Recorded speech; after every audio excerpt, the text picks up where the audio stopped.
Alright then, gamers. It's Sunday evening, Frosty Faustings are behind, and we're about to get ready to rock some Guilty, and perhaps even a little bit of gear. You're currently watching Bounty Hunters, a first to 7 weekly show match event for players of all skill levels and every region.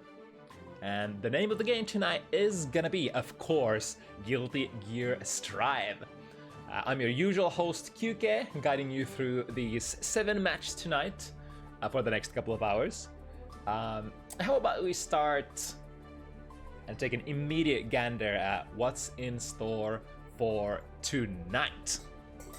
So, the matches tonight, even though we by default try to usually arrange them from the lowest to highest skill levels, are gonna be all over the place in terms of order tonight. We're starting with a banger, dialing it down slightly and then going full speed again towards the end. Perhaps the 2 highest skill level matches tonight are gonna be... Let's see... Get my UI in control. One of them would be this. So, Precho Gold Lewis versus Rygand May in the 5th matchup slot. A matchup we already had 2 weeks ago while Precho was playing her sub-character Kai. Already a fairly close match with those characters then. Tonight Precho will drop all the training weights and go with her strongest character. The other decently high-level match tonight would be the one that we're gonna start with. So Samy Bridget and ULTINEET Nagoriyuki. Very curious matchup since Samy has been missing in action for my eyes for a while. But as ULTINEET said as soon as she saw the lineup, wait, isn't Samy like kind of a gamer?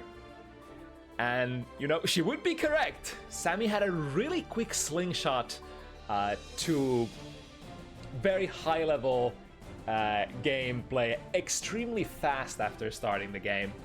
Perhaps, you know, since it's been such a long time since Samy has appeared on Bounty Hunters though, this will serve as a sort of a new wipe check for where we are at the moment. Making their debuts tonight are Hazahawk Ram from the UK on the slot number 2 with this matchup, as well as Ari Chip from Germany on the slot number 3.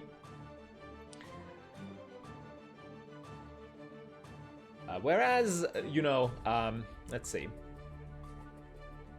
Hazahawk gonna be facing Crevette, who had a big nail biter of a match last week versus Sifu. Whereas Ari is gonna be tested tonight by pitting them against one of the best known bounty hunters, the one and only Radune, probably the most classic way to get welcomed to bounty hunters, if I could ever describe one. From the players we haven't seen in a while, we got Talla Bridget, who we had once towards the latter end of 2023. I think it was a very strange matchup where I think Talla was playing against Rygand, who was test running his sub chip for the first time.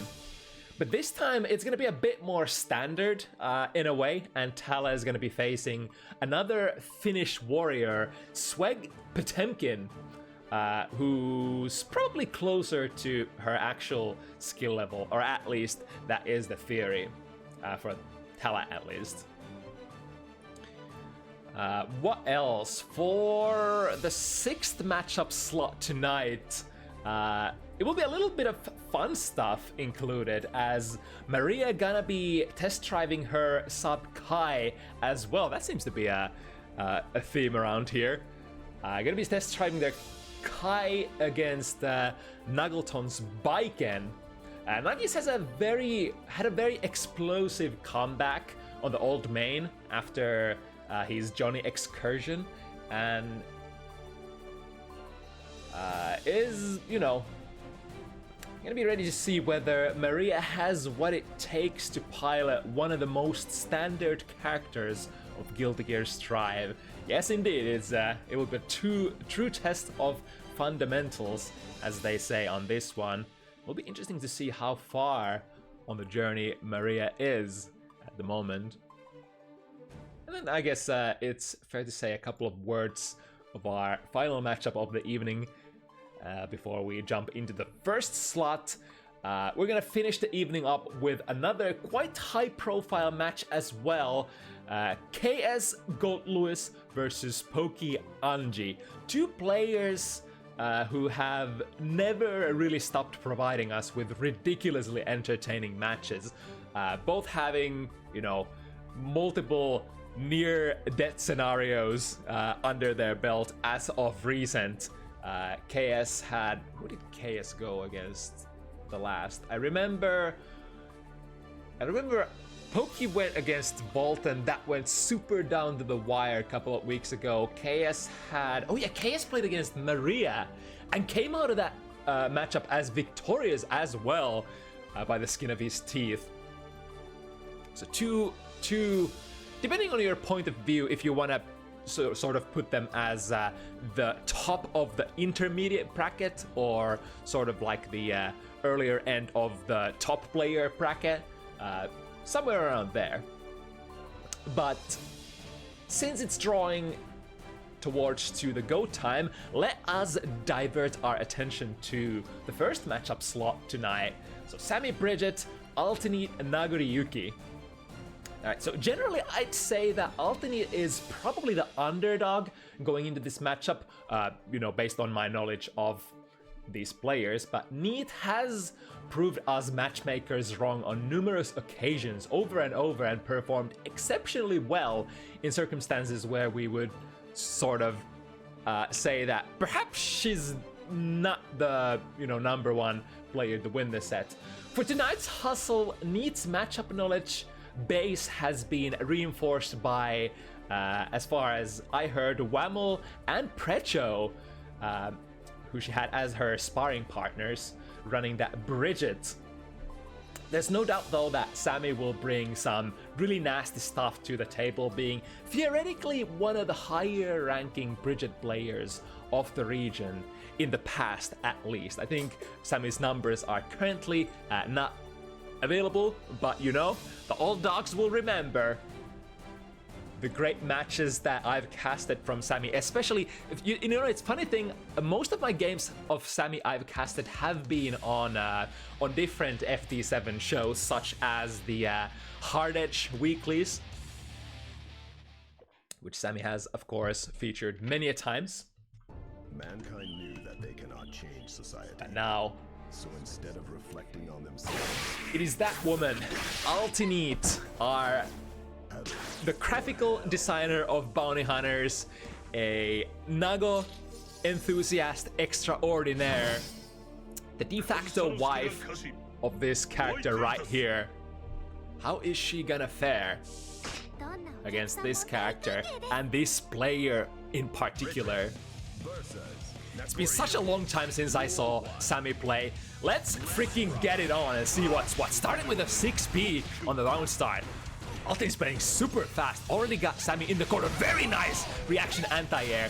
So Nagoriyuki 6P is a little slower than the rest of the standard 6Ps. So you might be seeing, you know, Nagoriyuki players going for buttons like 5B, perhaps, you know, even close slash, or too heavy, slightly more than perhaps the 6B. Speaking of close slash, It will depend on the occasion which button performs the best, but Ultimate picking the best for that occasion. Close slash is, of course, going to be the highest reward button that you would always love to land whenever possible. If you can get away with it, that is. Right, first hit of DP, doubles it up into Blood-Sucking Universe. So Ultimate's blood problems will be solved probably for the foreseeable future. Let's see if she actually gets to utilize any of that blood. It's Sammy's time to pressure, and this position can be kind of hard to get out of. Bridget has really good buttons for mid-range. And once this blender starts... Oh! Found a gap there, and... Damn! Oh, recovering out of that Hell Assault. And getting the first game under her belt. It was looking very grim there in the corner, but I think it was from a blue RC, which Alternate was able to get out. See that there was indeed gonna be a gap there, and a quick interruption with 6B. Of course, 6B is a very, very prevalent button, very important button against characters like Bridget. A lot of those mid-range buttons that I mentioned earlier are gonna be high profile, which means you can 6B them. DPRC gonna skip a hop to the other side. Alternate not willing to take that corner pressure. That getting a lot of real estate with that burst, as well as the sequence that followed afterwards. There we go, sneaking in the command grab again. Samy did find an Abara here. Interesting looking combos. Now I've been promoting how like Blue Wild Assault isn't necessarily the best combo tool in the game, but recently our players have been performing some really fancy looking Blue Wild Assault combos. Samy putting one of those on the table here, but it's not enough. Of course, the primary use of the Blue Wild Assault would be to set up advantageous situations on block, which is what started it here for Samy. First bit of really good success for Samy. Ooh, kickstart RC. This is gonna go into a combo and another wall break. Too bad Samy was in a slightly precarious position, already probably queued up the yo-yo twirl, so there was no opportunity to get a hard knockdown.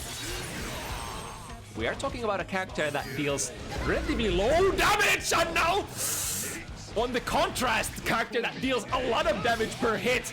Alternate finds another one, but alas, the blood is a little too tight here, and considering how little health Alternate had there, it was not a very comfortable decision to end that string either, because blocking anything from Bridget at that point would have probably caused her to suffer a chip death, so to say. Anti-air with a 5 heavy there. For perfect spacings, you can definitely try to catch their landing frames. Speaking of catching landing frames there, 6B to the right direction. Oh, that was so smart from both players. Alternate recognizing that she was not in a position to anti-air it properly, so drifting backwards and getting the... Oh, but hold that thought! Another big anti-air coming through. Alternate with the explosive start 2-0. We've been literally seeing almost every button that is able to anti-air from Nagoriyuki's kit so far from Alternate, which is already saying quite a lot. I always, as a fundamentals player myself, say that everything in fighting games starts with the anti-airs. If you don't have anti-airs, there will be no neutral. Oh, using a little bit of a trick here, and straight into the checkmate. Whether Samy takes the hit there or blocks, that would have probably been the end of the round, because Alternate had so much blood to spend for chip kill. 6B again. Wow, I gotta say, is this real life? Alternate is looking just so crisp. Alternate looking like one of the top players of the region. I guess that training regimen against Whamel and Precho has really paid off, because it looks like Savage is getting tossed around here. My goodness. Ultineet. Chill, girl. Are you gonna let Samy play at all here?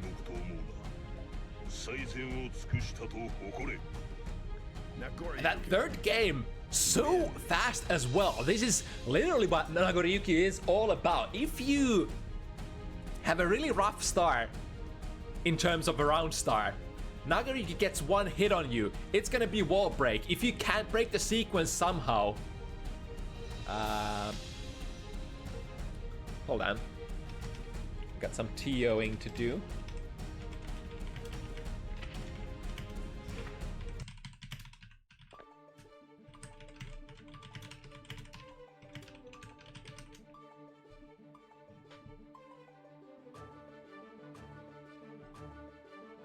We had a question here from Samy whether we are indeed character locked or not. So generally to refresh the memory of the viewers as well as the players, we are generally a character locked event. Character switches are negotiable, of course, but generally they need to be negotiated with your opponent beforehand. So it is kind of an event that allows the players to lab for a specific matchup. So players usually have to know what they're going to be facing beforehand. So Samy is going to be locked to this character pick here, which is very understandable, prompting the question from Samy, as the 3 first games have been extremely strong for ULTINEET, and being probably a, you know, I think I know Samy as, like, yeah, he does have quite a, they do have quite a lot of different characters to pilot, so there would be options. But those options at the moment are sealed, and Samy will have to figure out how to crack this tough nut here. Character of choice. So far, we are having success. I think that was actually the first round that Samy did take so far. Grab with a blue wild assault. Just barely missing with that close slash. The Roger dive actually sort of changing her momentum in the air, taking her slightly upwards, making the close slash with. And now Samy is working with, you know, what looks like completely opposite of what we saw before. This is the other side of the coin. I would say this is Guilty Gear Strive.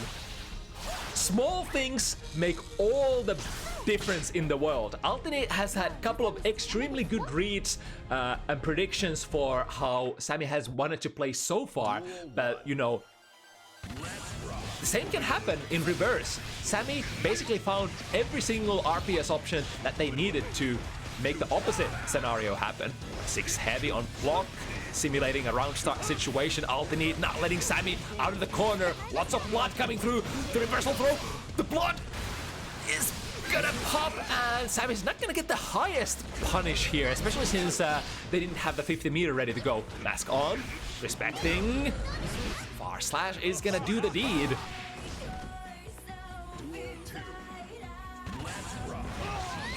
Starting out really fast, spending lots of blood there. Ooh, got the close slash. This is decently good burst here for Samy, because ULTINEET did spend quite a lot of blood going in that sequence. Blood is gonna be almost everything when fighting Nagoriyuki. Generally, the bursts you'd love to make are when Nagoriyuki is high on blood, so in the next RPS situation, when you potentially manage to land a hit, he's gonna take a lot of damage, because the damage, or like his defense modifier, is gonna depend on his current blood level, as well as gonna, you know, prevent him from unleashing those nasty neutral skip special moves that he's so known for.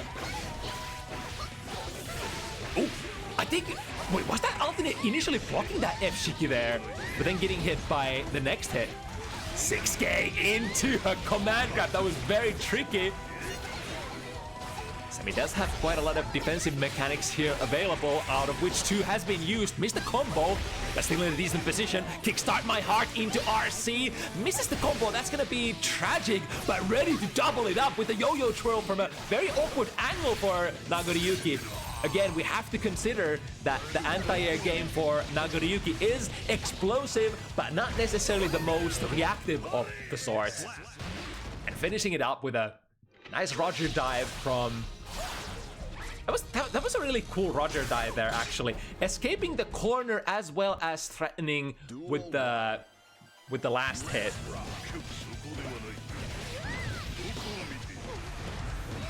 Right, ULTINEET starting very strong, as is very traditional for Nagoriyuki matchups. Generally, when going into a clean round, Nagoriyuki starts with all of his resources available because the blood meter is at 0. Technically, Nagoriyuki is a character that doesn't necessarily need that much tension, but can basically substitute tension for blood.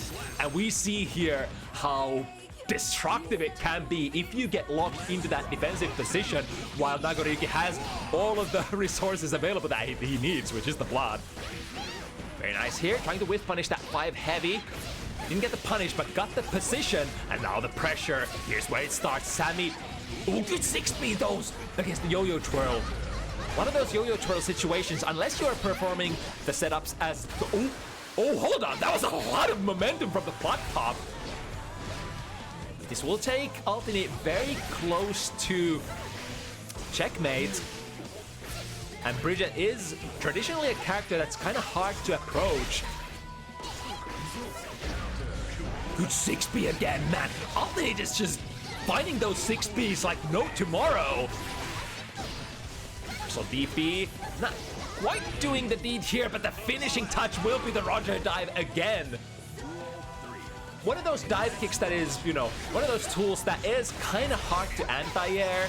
You could block it, but then in situations where the opponent has like 0 life, like ULTINEET had there, very difficult to deal with. ULTINEET patiently waiting. As was Samy, able to react to that forward hookyo. Oh, this route again. YRC in the air, gonna pop Samy out. Very aggressive DP will put Nagoriyuki back into where we want him usually, as players trying to play against this monster. There we go, fishing with the 6P. Oh, that was an empty. I think the idea was to basically finish the round and not care about the blood pop. ULTINEET unfortunately missing that combo, so it's gonna go 3 points even. And I saw ULTINEET saying, "I love accident clone." Yeah, is that was probably not what ULTINEET wanted to queue up there. The 6B into clone, probably not a true combo. Right, spending the 50th burst very early in the round, setting up that extremely positive situation on block. The blue wild assault basically, gonna hit there, and we'll be able to follow up. The blue assault usually for a Bridget is gonna set up airtight passive yo-yo as well as 2K, so that the opponent can get to press their own buttons, and then you have basically created a mix-up situation for yourself, as the passive yo-yo is gonna return and deliver the hit and allow you to go for some sort of little bit of a mix-up there. Alright, good instant air dash. Once again, checking the reaction times of our Nagoriyuki player here. Another blue wild assault, trying to contain the monster in the corner. Go. Kickstart was able to barely build the 50 meter to get the pressure reset, but again, the 6B, it's once again the 6B ULTINEET. Patiently waiting for her turn and getting those 6Bs perfect. The pale assault, the assault forma blanco, unleashing the perfect timing on the invo frames going through kickstart. Man, never seen white wild assault used quite like that before. Dancing back and forth. Decent amount of blood that ULTINEET spent for that, but hold on. It's gonna be a wall break. Won't be able to get completely out of the woods yet. But it's a downwards trend on that blood. All of those heavy slashes are gonna draw a little bit of blood back for Nagoriyuki, and that effect is essentially gonna kick in for the next 6 seconds. Oh, what's gonna be? Oh, interesting. Samy actually got the 2P mash there. Deflect shield, not doing a whole lot. So now the pressure here for Samy is gonna be looking pretty good. Got the Roger. This is actually, I wonder if the Roger on the downwards of the screen actually got all the hits in there. Generally, the closer to the opponent you are with that Roger super, the more damage you are gonna get into. Now with the 5D, perfect timing to unleash that on the last hit.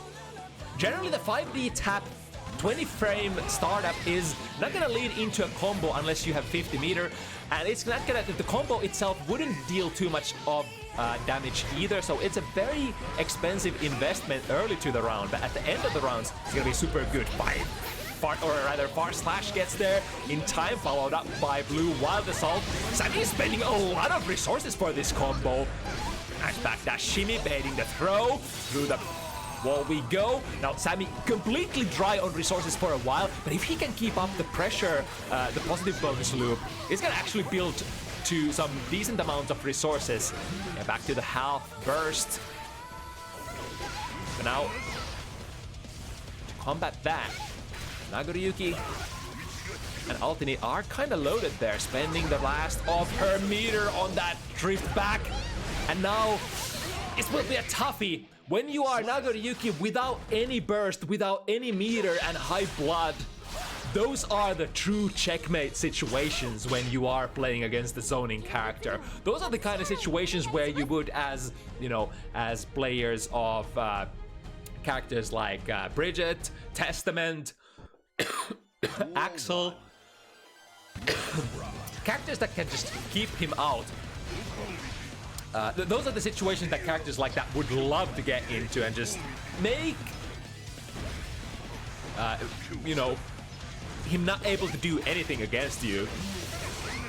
In situations like that, basically, this is the only thing that you can do that ULTINEET is currently doing here. Jumping forward, and especially the super jump. Other forms of movement, not really available, and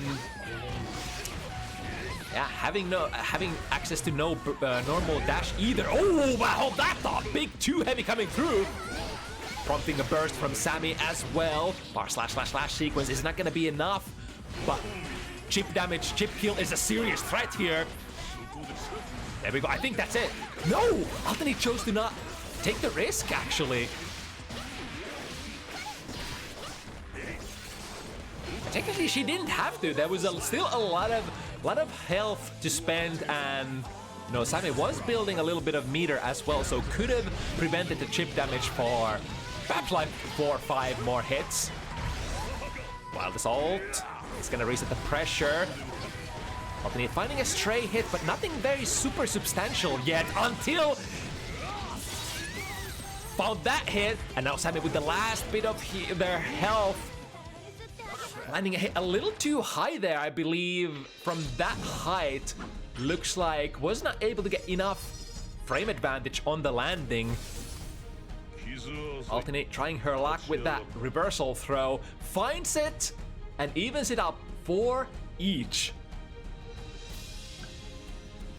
White wild assault was a mistake. It's really a replique that a lot of us have been repeating since the, especially since the newest patch changes, where White Wild Assault was made quite stronger than it was before. I find the 5D, but like we said, oh, interesting.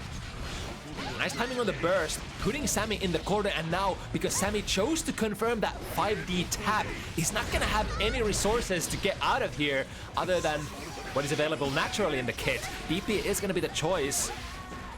It's an air dash in. Ooh, but varying it up. I like the variance here. It's between like 6B and 2S, the Abare options. Of course, you know, the options that would beat the 6B are usually gonna be low profile moves, just such as Bridget's own 2S, which, you know, is quite whip punishable. Wow, look at that, 5 heavy. I was about to say that, you know, ULTINEET probably wants to challenge it with her own 2S, which is, if I recall correctly, is it faster than Bridget 2S, even on low blood? But I mean, whip punishing it with 5 heavy works as well, if you have the, you know, the spacing and the blood. Barely missing with that jump in. Roger dive is gonna be what starts here. Going into the reversal super. This is the first time that Ultineet unleashes that, and probably was the reason why Samy was not expecting it either. RC gonna cash out, put them in the corner. One more hit. Daring, but daring match there from Samy, but it is gonna be super crucial. Needed absolutely something to get out of the corner, and now we've traveled from the east side to the west side. Finds the tap blitz again. So good at closing out those rounds when Ultineet is very low resource and very low health. To the DP, 1-2. Cancel. So what is the second hit of the Nagoriyuki DP actually on no cancel? I think it's like, it's minus, right? It's gotta be minus. Which is the reason why it's usually gonna be followed up by something. Maybe other frame specialists can unleash their knowledge in the chat. Roger dive, baiting the 6P once again. This time, Ultineet didn't fall for it. It's gonna be so tough, yeah, at that point. If Samy chooses to set the yo-yo, there's a threat that even from the other side of the screen, Ultineet, with basically all the blood left to spend, is gonna be trying to skip past the neutral, send the clone, send the Fukyo, follow it up, and check if Samy is respecting or not. That's the tough part about playing against Nagoriyuki. Even if you have basically, technically, theoretically, further reaching buttons, they're gonna mean nothing in the face of the clone usually. Another type of approach that many zoning type of characters can take against Nagoriyuki is try to bait the blood burns. So try to do a lot of neutral jumps, maybe back jumps. Be generally in this like in an area where the Beyblade and or the cloned Hukyo are not gonna reach you. But that puts you in, of course, danger zone to getting anti-aired or simply getting, you know, command dashed Hukyo into close slash or 6P. Yeah, exactly what kind of Samy was doing here. Was able to avoid the initial clone and force the force the blood burn out. And it's only so many times that Nagoriyuki players can attempt to skip that neutral. Clone Hukyo, as you can see in the blood meter at the moment for Ultineet, costs around, 1 to 1.5 bars of blood. So strong tools like that definitely don't come for free. Now, Samy is going to be completely loaded, drifting forward and calling out the Hukyo. Which technically is not strike invulnerable on... Is it strike vulnerable during the whole duration of the move? I think it has some strike invus, but generally gonna be susceptible to strikes when coming out of it.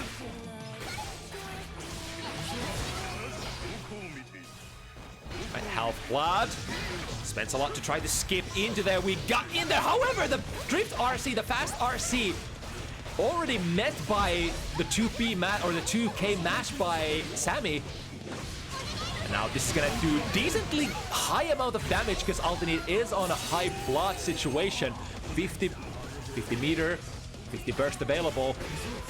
Is Ultineet's defense gonna... What? From where? There was a lot of momentum going there. Second reversal super, is it gonna hit home? No, baited by Samy. That's gonna put Samy once again in an even position. What a match. Once again, I kinda option selected myself earlier by saying that, you know, matchmakers do tend to get Ultineet's skill level wrong from time to time. We are, and we have been historically greatly undervaluing the explosive potential, the gamist factor of this gamer, Ultineet. And I gotta say, I honestly did not expect that this was gonna go so even, let alone Ultineet grasping the lead at any point of the set. But, you know, color me wrong once again, she is doing it. And we are entering the championships round here, or championship rounds, so to say. 2 games for... Oh, here we go. It's Ultineet's time to check with that tap 5D RC. But like we said, it's a very limited amount of damage you can score from that. Since blood is available, skip into the tick throw mix-up, get the blood-sucking universe. Samy forced to unleash the burst very early into the round here. Keeping this offensive position here in the right corner is gonna be probably the make or break. Oh, nice F-Shiki again, and follows it up properly into the wall slam. The yo-yo twirl, the forward-moving momentum completely negates the effect of deflect shield. Perfect plays from Samy. This is exactly the kind of plays that we need to basically not let Ultineet run away with the momentum. Yeah, there's only a limited amount of, defensive maneuvers that you can play when you run your pressure so tight. A burst on the first side of Samy getting in. Initially looking like a good jump, but Samy was able to recover from that yo-yo set very fast. Here we go, setting up the yo-yo again, coming back. And the pressure goes on. This time, Ultineet matches with the 2K. Looks very interesting because it is technically an airborne-ish command grab, but I think it has to land before the active frames actually go active. Ultineet closing in, very close to popping, but she has unleashed. Oh, that's gonna make the... It's gonna make the pop happen, and with the 50 meter, yeah, Samy is gonna waste time, during which the blood loss is gonna be happening as well. Samy, the first player to enter the 6 points position here.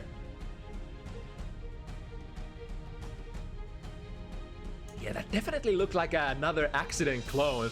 Ultineet was so close, and it kind of looked like the blood, the momentum of the blood was on a downwards trend, meaning she would have been able to recover from that position, but then the immediate massive blood burn coming from that special move throws her over the edge and gives basically a touch of death combo, or near touch of death combo, to the opponent. 6 heavy, 2 heavy. All of these heavy buttons are gonna drain quite a lot of blood back. It's a very delicate dance between using Nagoriyuki's movement options, namely Hukyoba, hold that thought, confirming into White Wild Assault. That was a very massively beneficial burst for Samy, not only saving themselves from the damage, but also basically negating the Pale Assault there, the effects of it. Despite that, not able to get the round. So big investment here for Samy going into this round. Performing the Rock the Baby, not twice in a row though. This time, Ultineet gonna be ready to react to it. Putting Samy in the left corner. Lots of blood available at 50 meter as well. Ultineet has all the resources to make this happen. What ends up happening though before the mauling is the wall stick, and Ultineet kind of has to take the wall break here in order to not get into an awkward situation. Jump D missing it. And now Samy in a good looking position. The opponent does not have 50 meter yet, so don't have to worry about reversal super either. The only thing that they have to worry about is that move! The deflect shield! I was about to say Samy remembered! That was the only option from resource options that Ultineet could have used there, and Samy went for the bait, the hardest of the baits. Got it, and now it is set position. Set point position for Samy for the first time. And there are even situations. Samy half health, very low resources. Ultineet basically, oh, this might, is this gonna hit? Yeah, the yo-yo twirl cannot be cancelled on a moment's notice. So this is lots of damage as well as blood gonna be flowing back for Ultineet. Samy still working on their full burst as well as the 50 tension. Deflect shield is gonna do stuff, and followed up by the blade plate. Back and forth. They're done. I think they're done. No, never mind. They're definitely not done. Grasping the momentum once again. Use all of your resources. Don't let Nagoriyuki play here. If Ultineet gets to press a button, it's gonna be over. So it has to be a one-sided match from here on out. What is this combo? Samy, chill! The wires is baited by Samy. Is that gonna be it? Wall break. Then butt slam will deliver just enough damage. That was on a 0 blood Nagoryuki as well. I was about to say that's not gonna be it, but it is. It is Samy with the most unlikely of comebacks. What a round. It was literally 0 hit points. ULTINEET was stacked on resources, very low on blood, very high on meter. If Samy took any hit on block, that would have probably been it. But they persevered and were able to come back. What a turnaround. Wow, that was an amazing set. ULTINEET starting with extreme pressure at the start, making it 3-0, even making Samy question their character pick.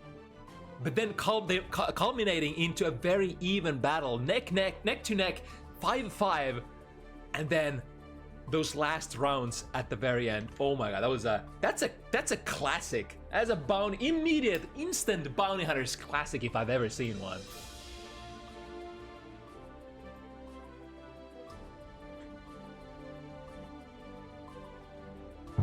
All right, that was quite a mouthful for first matchup of the week. Next up in the menu would be Hazahawk versus Crevette. Let me make sure. I think I saw Hazahawk offline earlier, which was a little distressing from tournament organizers' point of view. And it looks like Hazahawk still hasn't replied and is offline on Discord as well. So we will probably have to entertain the idea of perhaps playing Ari versus Radune first. Let me send an inquiry to Ari and Radune.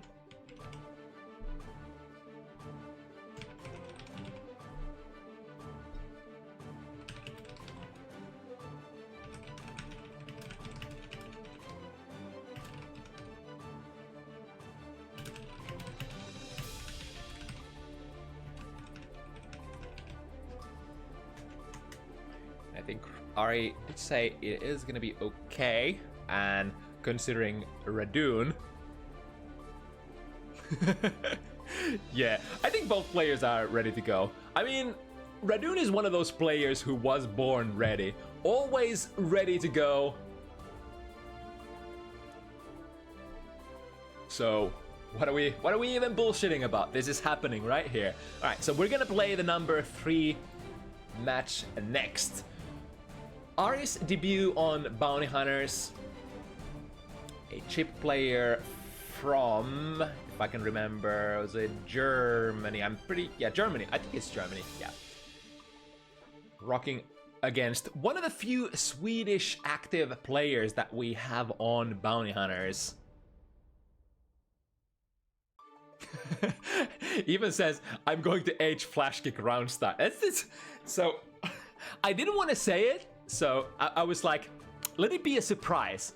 So Ari's first game on Bounty Hunters, let it be a surprise. What kind of a round start could be the first ever match on Bounty Hunters?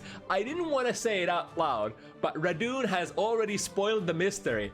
I am going to heavy flash kick round start, and whether Ari has a solution for that or not, I guess we'll see.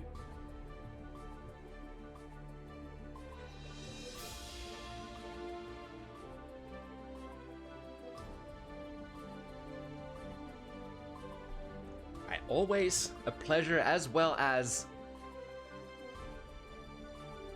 what's a good adjective here? Always super interesting to cast the first match from any player.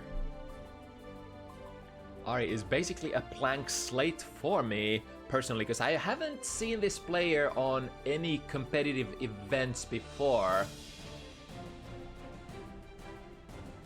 So as they say, it's going to be sort of a calibration match, as well as of course, a showcase for what you can do. I'm of course option selecting myself here. It's like sometimes with the bounty hunters matchmaking deal, matchmaking team, we end up swinging a miss and perhaps setting people up with players who are, you know, slightly above your skill level. But the more matches you play on screen, the better the parameter, or rather the algorithm, that is my my sweet old brain is gonna get at determining what your skill level is. And without saying more, it works out. I mean, Radune did warn Ari. And it indeed will be the heavy flash kick, which it has basically been, as far as I can remember, the handshake starter of basically all of Radune's sets on bounty hunters. Now Ari getting that ever so important positive bonus. Too bad they didn't get the heart knockdown, which would basically guarantee that you get to actually run the positive bonus loop. But now completely full on resources. Caught the backdash there. Close slash has a lot of juice to make this happen. Just go 1, 2, 3 into Kara Super. The most common sequence that, you know, will basically take Chip Sanif to his win condition. Chip has been such a you know, feels good character to play since they implemented that Rekka into Kara Super, which will make it very comfortable for just going into the wall break and looping it out of basically most hits. Here comes Radune with a big combo and gonna be crossing it up. It's one of the nastiest plays where you can face the Berserker slash the artist formerly known as Rekka 2, or, you know, the I guess usually people call it the Berserker slash, the cross-up tool that generally can be thrown out of your pressure, but when it is performed on Oki as sort of a pseudo meaty, there's really nothing you can do about it. You'll just have to hold it. And now Radune will have to, or will not have to hold any of this, because they went into the S. Flash kick to S will call out 2D from Radune before he goes active. The double! They completely missed! The drill kick, the jump 2K actually ended up missed and being punished on the landing by Radune. A task that many players don't actually manage to achieve. And now the reversal super here. Let's see the punish. Yep, just a tap on the noggin. Don't need anything else. Ari starts up their first match, first game on Bounty Hunters successfully. 1-0. Let's see how this develops. R slash. It's gonna be calling out whatever button Radune tried to press here. The round start is kind of precarious for Leo. Doesn't have a lot of like good, far-reaching, fast buttons to contest the best or like the better round start options in the game. Leo tends to have to often go for options such as perhaps Micro Dash 2K is a really nice one. Micro Dash 5K, stuff like that, which are gonna be harder to perform, but you know, what is the startup of 2K? It's like 6 or 7 frames, so Micro Dash 2K would be like a 7-frame startup move, technically. Oh my god, the back turn S from space position actually called out the DP of Chips, if I saw correctly there. Damn, Radune with a recent surge of, you know, extremely good spacings instead of just aggression all around. Alright, gonna double it up. Unfortunate side switch there, probably what Ari didn't want to happen. And now, yeah, Radune is just gonna cash out with nothing for the opponent to do really in that situation. Missing an Ice and Storm. That was airborne, so no way of punishing that time. With the multiple double jumps, or should we say triple jumps in Chip's case, able to evade all of the anti-air attempts from Radune. Reversal DP into, oh, okay. It's a small punish, but we'll take it. Better small than none at all, as they say. And I'm still talking about combos. So chill, everybody in the chat. Anyway, Colliding with the parry stance. That's surely gonna lead into Radune unleashing the guaranteed punish. Gonna take it one each.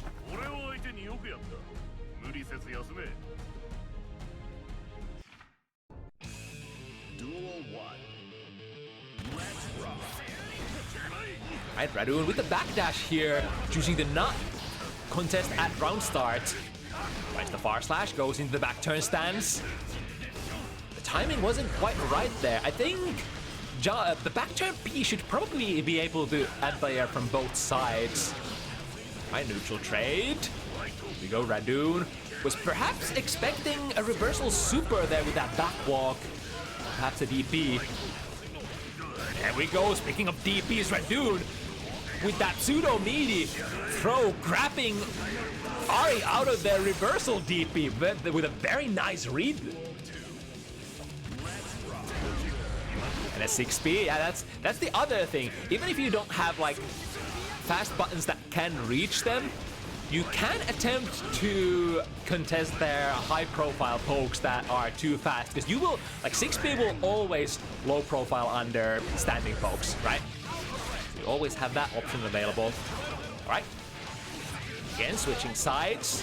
We're going to the west corner instead here. And enough burst resources available to get the heart knockdown. Leaf Crab into Radune does have an option to burst, but okay, we're not doing any safe plays here. And with the 100 meter that Radune had to spend, will definitely be impetus for playing that slightly risky burst, but ends up paying off for Radune.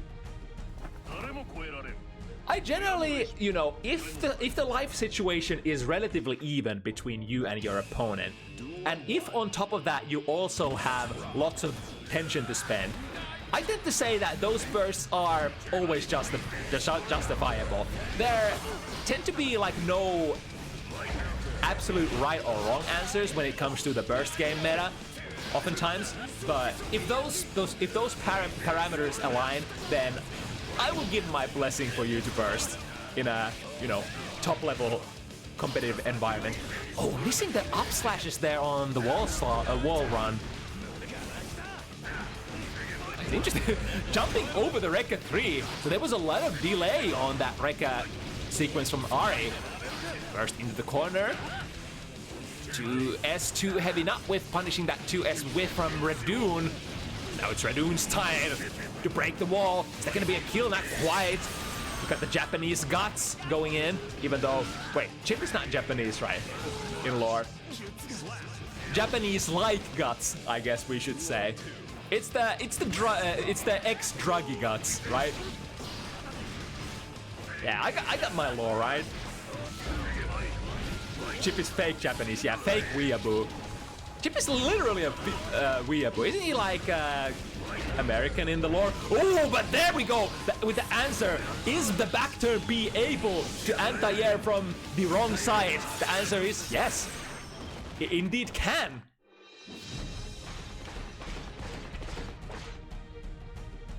It's not a meme that the back turn B has been long celebrated as, you know, the top anti-air of this character ever since Guilty Gear Xrd. It's just that hitbox is so good.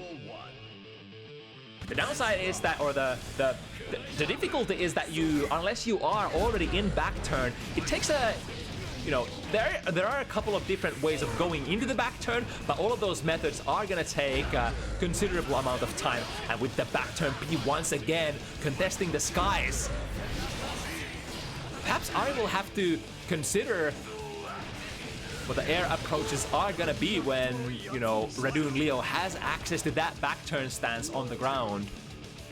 Of course, you do have your, ooh, nice clash cancel there. But again, the SDP. Can we have a third one? Not quite this time. But yeah, Chip does have, you know, decent amount of tools to counterplay it as well, because you do have not only 2 but 3 jumps in the air. But then on the other hand, the back turn B also whiffs so fast, so even if you whiff on an airborne opponent, you might just have the frames to do it again. there are a lot of aspects going into it. Oh, doubles it up or triples it up into the Rekka 3. Overhead, immediate burst from Radune. Radune approaching, cancels the stance, goes for the 2D. Oh, Sensei Roga's gonna punish that one. Very decent damage there, especially as a round ender. Slightly risky, but you know, if we, as we say in the industry, if we have a 100% sure read, then, you know, no matter how risky your option. Oh, was late on that punish. It's an RPS that Radune definitely loves to play very often. Go with the 2D on block and, or just throw it out. It's just a very all-around nice button. Slightly slow, but it has a lot of really interesting features. Range being, of course, one of them, but the most queer one being that 2D does take Leo airborne somewhat. So it's able to skip past many low-profiling moves. Or moves that are kind of, you know, glued to the ground, if you will.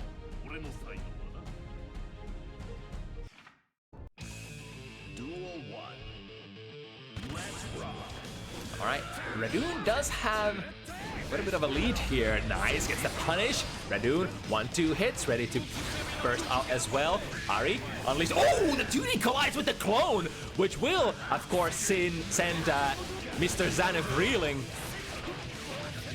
The risk you take when you send your clone at the opponent from a position where they have time to mash. DP is gonna. Whoa! Where the Rekka 1 going? Lots of spaghetti for both players. Radune with the reversal throw successfully. Break the guard. It's gonna be very plus.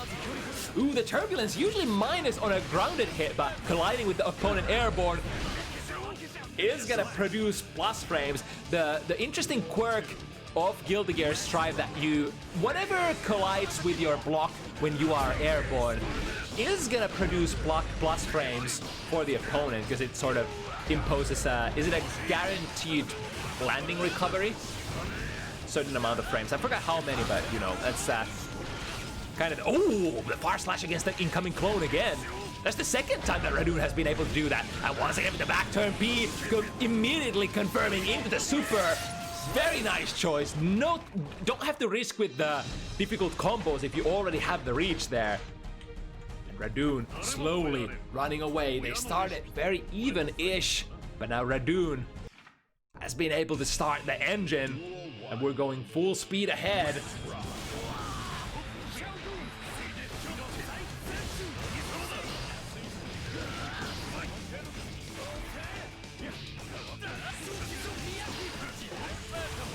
Ooh, that was an unfortunate misinput probably. Went into the DP. Radune returning in kind. Oh, with the hard read.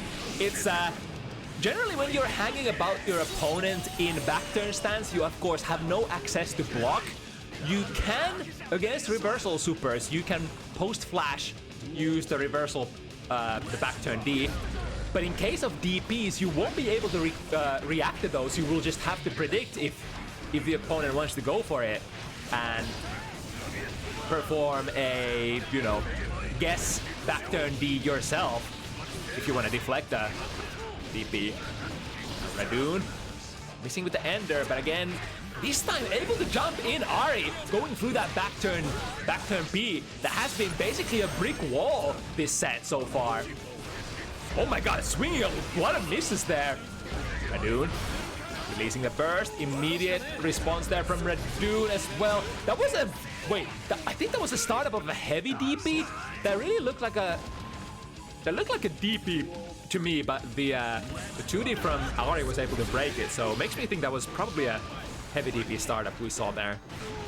The overhead plus frames out of the dash cancel, or the stance cancel rather. To the other side, oh my god, with the swag! Missing with the Berserker slash and still picking up the combo. Colliding with the 2D, that's surely gonna be in favor of Radune. The DP is baited. Ari's getting very close. Oh, dropped the combo to the wrong side. Ari does have that 50 meter ready to go here. The heavy DP reaches far and wide, and most importantly, very up into the skies, giving Radune the 6 points position. Another very classic score situation here on FT7 events. Ahri will basically have to perform a series of 6 wins. Basically have to play out of their mind here or perform some sort of a very high bandwidth download extremely fast. Because Radune will not slow down for you. We know this man as one of the fastest, one of the most aggressive, fancy players in the roster of Bounty Hunters regulars. But here's one of the most damaging combos for Ahri from Chip's Kit. Gets it this time. Look at the damage. The up slashes really do be hitting different, especially when you have a little bit of a risk before you start the combo. Now Radune is loaded though. Heavy DP, wrong direction, but you know flash kicks, they're generally gonna be hitting both directions. Good anti-air from Radune. Leo. Once again, whipping with the back turn beast, but they're so... What? Wait, was that a burst from Ahri? Wait a minute! The blue burst from Ahri punished by gold burst from Radune? I've never seen anything like it! What the freak was that? It was the most astral brain read I've seen in a while in this nasty new Guilty Gear game. Alright, but Ahri still not out of it yet. This is technically a set point position for Radune. Leo.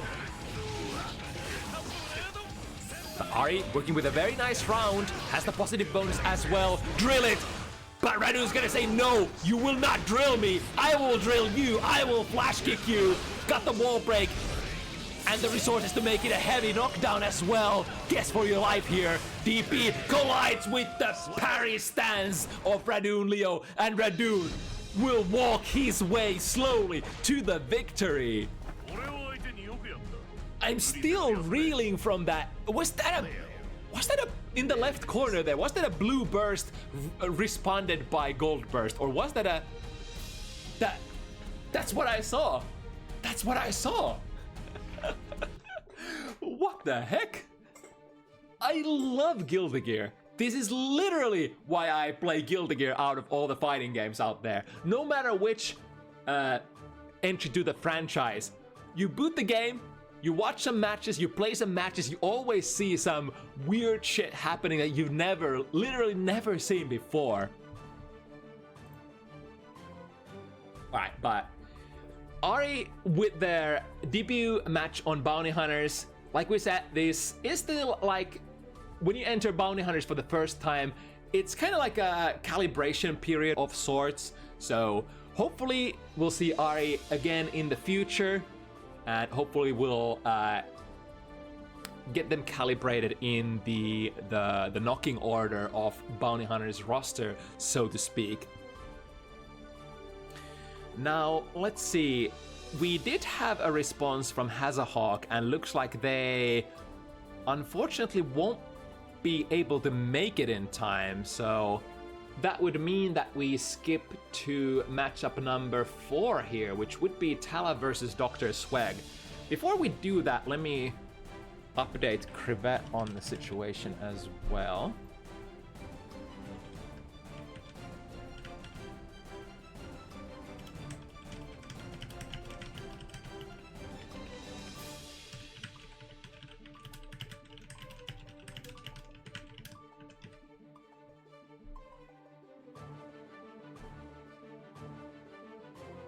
But in the meanwhile, players have been extremely, have taken the initiative to join the room. Perfect. And we'll be ready to go on command. In fact, you may start your match whenever you are ready.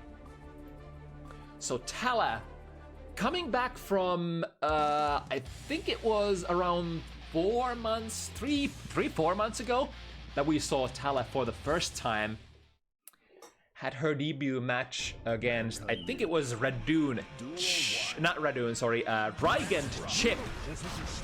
which was a little queer matchup because it was also kind of like testing waters for Rygand's sub-character for the first time as well. But now, ooh, producing multi-hits and breaking Swag out of that armor.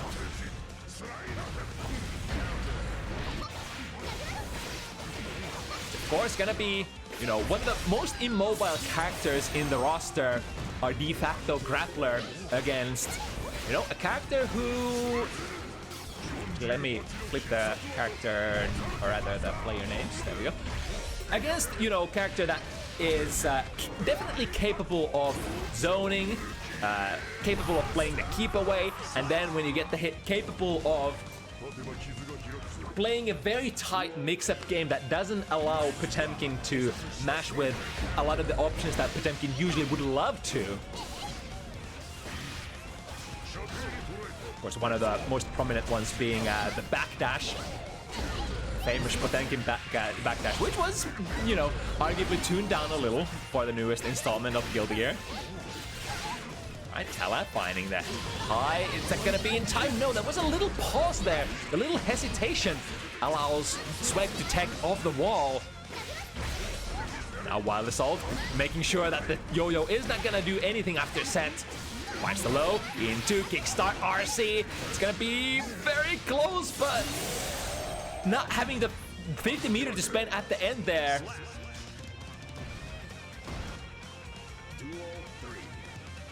It is worth mentioning that Precho is one of the lower damage characters in the game, while Potemkin does sport one of the highest EHPs, highest pools of health when combining health and all the applicable defensive modifiers.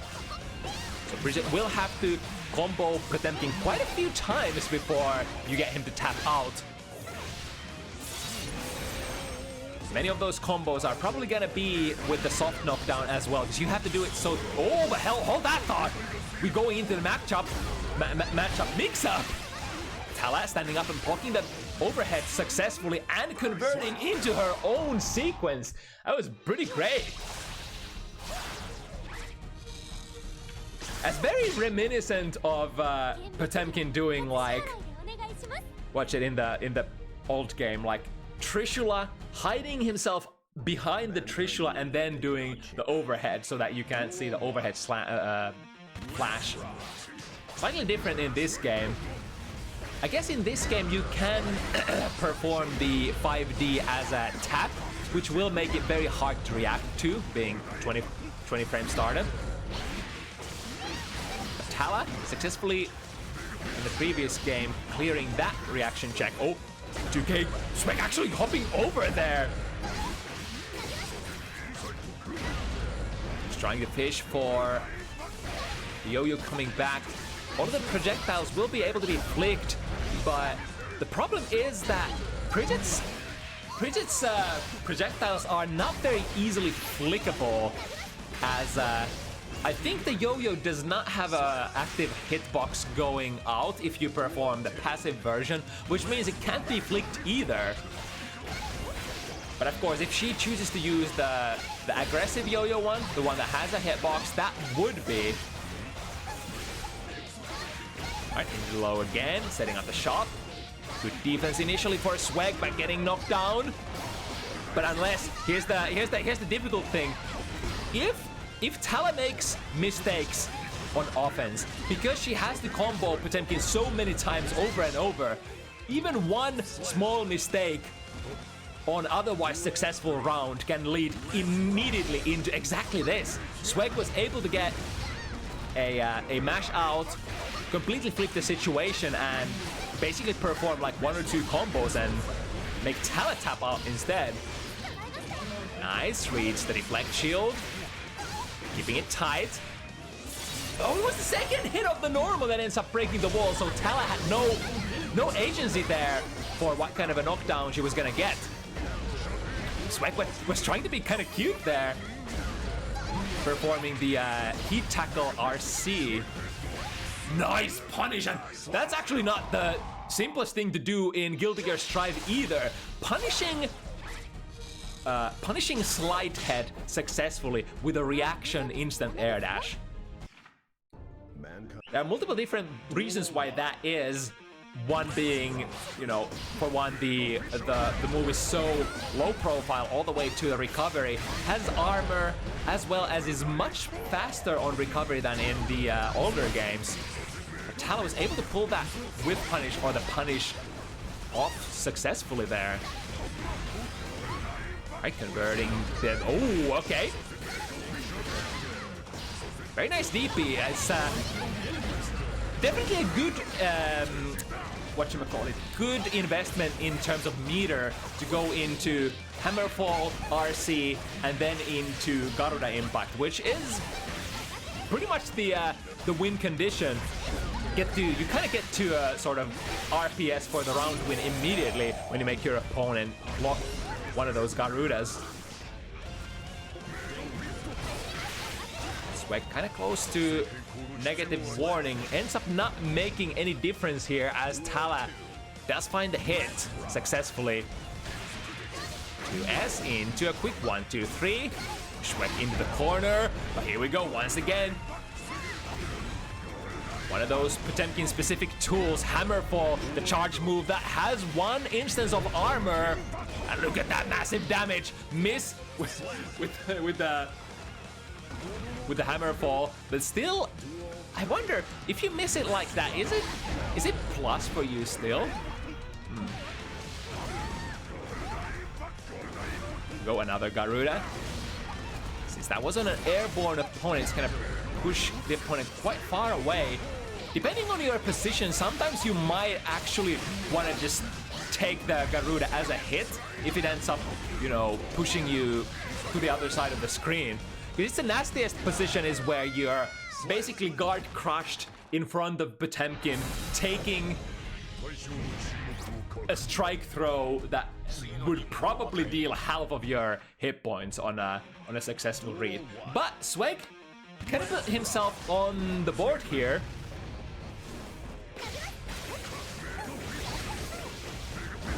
Let's see how it develops from here on out. Ooh, very nice sequence there from Talla. Able to avoid both the slide head as well as the strike afterwards. There we go, once again. Go into that yo-yo twirl. As long as you are not grounded, the slide head cannot hurt you, said my therapist. Now with the wall break, into the Pale Assault, resulting in a guard crush as well and lots of plus frames. Swag working with the corner. Is that gonna be... Yeah, that's gonna be a wall slump and a wall break. All the resources available for Talla to defend here, but it is certainly... Actually, it definitely is gonna be a Talla advantage. Nice! Colliding with the armor and then producing the extra strike there with the use of red RC.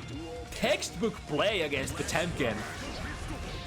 Yep, Mega Fist forward, gonna be punished by the fast normal. That's gonna bring Talla into the corner position. 6B under, but that has quite a bit of recovery. So Talla able to unleash a low wall profiling poke instead. Ooh, what a read there! Perfect heat tackle as Talla was going into that yo-yo twirl. So perhaps that is because, based on my experience with the new move Heat Tackle from Potemkin, it's kind of hard to dodge, especially if you're airborne at all or if you're pressing any buttons. It has a massive hitbox, so I would imagine that if the Potemkin player gets a good read there on the Precho player going into the yo-yo twirl, would be... Because you can't block during the twirl either. You have to kind of cancel and then land, and then you might be able to block, right? So it can work as a very hard read-ish kind of an option. If you don't want to, you know, go into the basics and try to use 6B and what have you. Oh, I got the burst bait. And the hard knockdown as well. Looking good for Talla, especially since Swag doesn't have any resources to defend with.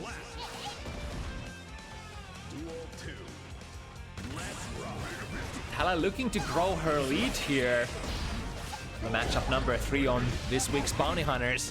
Here comes the thick throw, nice backdash out of it and punish as well. Super important that when you jump out of any grappler's command grab or backdash that you get a punish. You gotta swing that risk reward in your favor as best as possible, especially for characters such as Bridget who sort of struggle getting the massive rewards out. Like shield is not gonna actually do anything. It pushes the main body, but not the yo-yo that activates on a sort of a delay there. I never actually thought about that, but that's a really nice guarantee against an opponent who only has the burst meter to deflect. I mean, it will kind of negate the mix-up that Bridget would play on you, but then you are gonna be checked by the yo-yo and potentially checked by the next incoming long-range normal from Bridget as well. Attempting the instant air dash punish again, but this time missing it. And the ball hits, but not leading into anything substantial for Swag. But the yo-yo twirl, the yo-yo roll for but Talla missed the sequence here, and a big punish coming forward in the form of Potemkin Buster, and again with the read on heat tackle, preventing Talla from getting any sort of airborne maneuvers out. It can be good if your opponent is trying to sort of hard read you doing slide head and doing neutral jumps from the other side of the screen. But of course, on a ground blocking opponent, a heat tackle is usually going to be a disaster and will allow the opponent to get like a close slash punish, which will lead into like their best rewards usually. Nice backdash out once again, and Talla. Again, the momentum taking Talla into a slightly awkward place, so she ends up missing her combo. Pick up this backwards, extremely defensive maneuver, inviting Talla into the striking distance. Even with the Pale Assault, not getting any value out of it. And now with a big disadvantage, Swag having spent all of his burst resources, gonna have to go into this last round.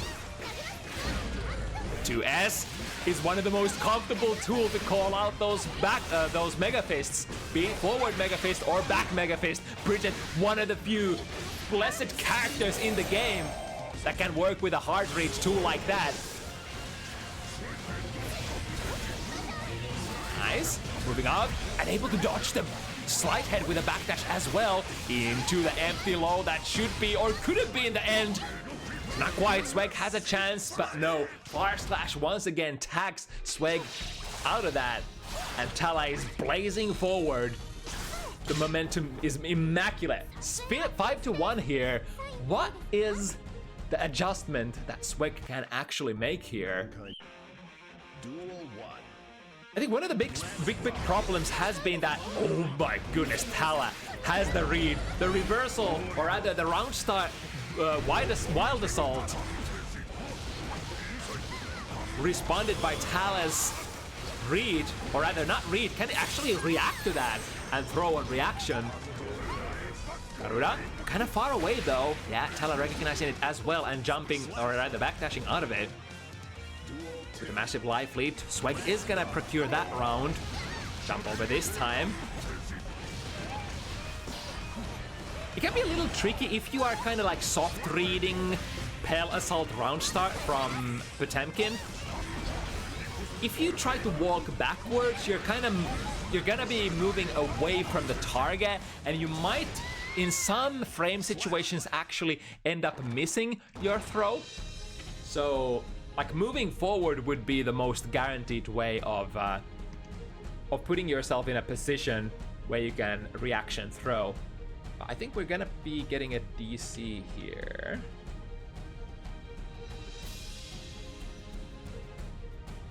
Which is unfortunately the bane, the plague, the curse that we do have to deal with if we are rocking with the rematch lobbies.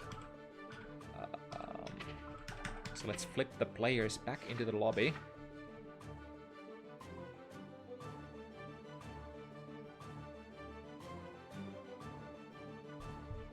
It's gonna give yours truly a small breather, as it's been basically no chill, just full speed ahead since the start of the event.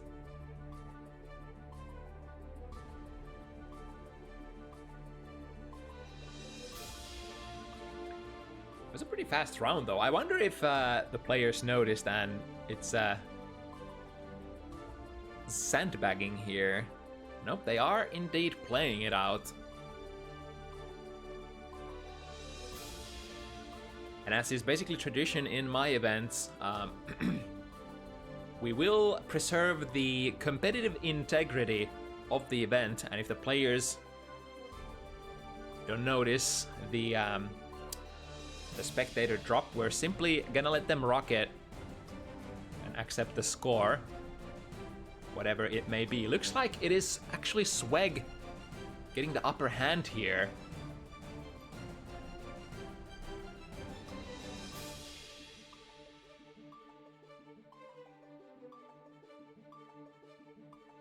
Yep, looks like it is indeed. Fuck, I'm misinputting so much. 3-5 is the score, I believe.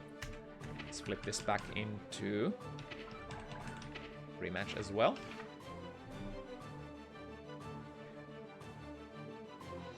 So a very important win there for Sweg off stream. To not allow Talla go into that 6-point position that's ever so, annoying to play from. Now 3 points to Talla's 5 is definitely a universe that seems way more doable. You only have to do it 4 times here, but you also have a little bit of a buffer if Talla manages to get one more round. So I'll give, in this universe, I'll give Sweg still pretty decent odds to make the comeback. We are playing Potemkin after all, and Potemkin is one of the best characters in the game to take advantage of your opponent's mishaps. So if we stay vigilant, the opportunity shall arise. Talla was still airborne there from that FRC throw mix-up. Slow slash. Is the strike option here? Talla has been backdashing very actively, so Sweg doing simply stuff like maybe the close slash that reaches very far away and sort of confirms into combo very safely. Maybe we need RPS options such as that. Often enough against grapplers, you much rather take the strike portion of the mix-up rather than the throw option. Oh my god, actually, Talla was inputting the DP multiple times over. Backdash from the throw once again. Both players struggling to find the successful hits. Talla finds a stray one. Not able to produce multiple hits to break Sweg out of their armor. 6P into the right direction, prompting immediate burst from Talla. He gets the jump in. Forward Mega Fist, get the heart knocked down. Into Mega Fist once again. And with was that a counter hit? On a counter hit, will be able to convert into a successful combo. One of the few, what do you call it? Conditions for being able to combo out of that move, especially in corner. I'm not sure if Potemkin actually gets a successful combo mid-screen out of that. But corner should see successful conversions after a counter hit. Alright, it is possible, it is even, some would say even probable, that this gamer is perhaps gonna mount a comeback against Talla Bridget here. Let's see how it's gonna be. Talla, running the usual mix-up, resetting it with the use of 50 meter. Blue Wild Assault, very useful against characters who you just wanna deny from playing the game. And Potemkin is definitely one of those. You usually wanna just make Potemkin's life as miserable as possible and run your signal player. Finds too low. Was it airtight as well? That's gonna go into a buster. That might be a kill. Not quite. Wild Assault, lost frames, break their guard. YRC just too far away! Despite Swag sort of extending their strike into that Wild Assault, I think the Wild Assaults in Guilty Gear Strive are hard-coded that no matter where your hitbox or hurtbox is, it actually checks your proximity to your opponent. So, meaning if your opponent tries to connect with something that can hit from very far away, the YRC will just automatically whiff. Nice whip punish there on the far slash. Damn, hitting the Dalsim limbs, and that's gonna be a forced wall break as well, which will deal enough damage. What a great round for Swag. Not just this round, but the momentum has definitely been swinging in Swag's favor. Just a couple of games ago, we were lamenting whether Swag was able to do it, whether Swag could get the download and make the adjustment, but now I'm not sure what it is exactly. I think it's just the RPS options guessing right.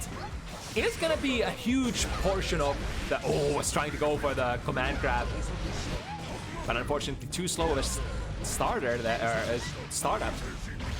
Swag chasing that backdash with Wild Assault and finds the frame trap. Very simple. Far slash 5 heavy. It's gonna take Swag to a 5-5 position here. Now suddenly, everything is literally possible.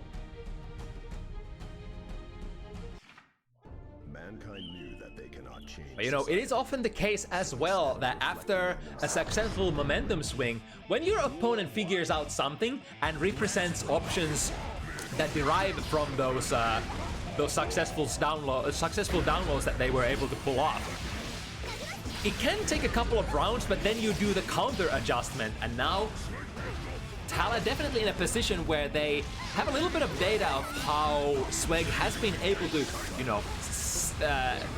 achieve these victories for the past couple of games. Right, Starship able to connect from far enough away. Of course, very precarious position whenever Potemkin sets up that meaty Garuda situation. It has a lot of disjoint, but if it's mismanaged, the spacing is mismanaged and you are too close, it is susceptible to reversal supers and or DPs. Again, the forward Mega Fist punished by 2K starter, and Talla is gonna make most out of it. 5D. Not a hit confirm with, or rather, would have had to use the RC to hit confirm that one. It's gonna be the 2P. The startup frames of 2P are gonna be slowed by that blue RC, which means that Talla was gonna be able to get an interruption there from her own 2K. Wow, okay, just waiting. What will Talla do after that Garuda massive plus frames? And then just charge up the fully charged 5D. All right, I mean, that's an option. It is definitely an option, and that was the first time in this set that Swag pulls that out of the back pocket. So perhaps a kind of a tool that Talla just wasn't able to predict at all. Nice little bit of 1, 2, 3. Talla breaking herself out of the corner as well.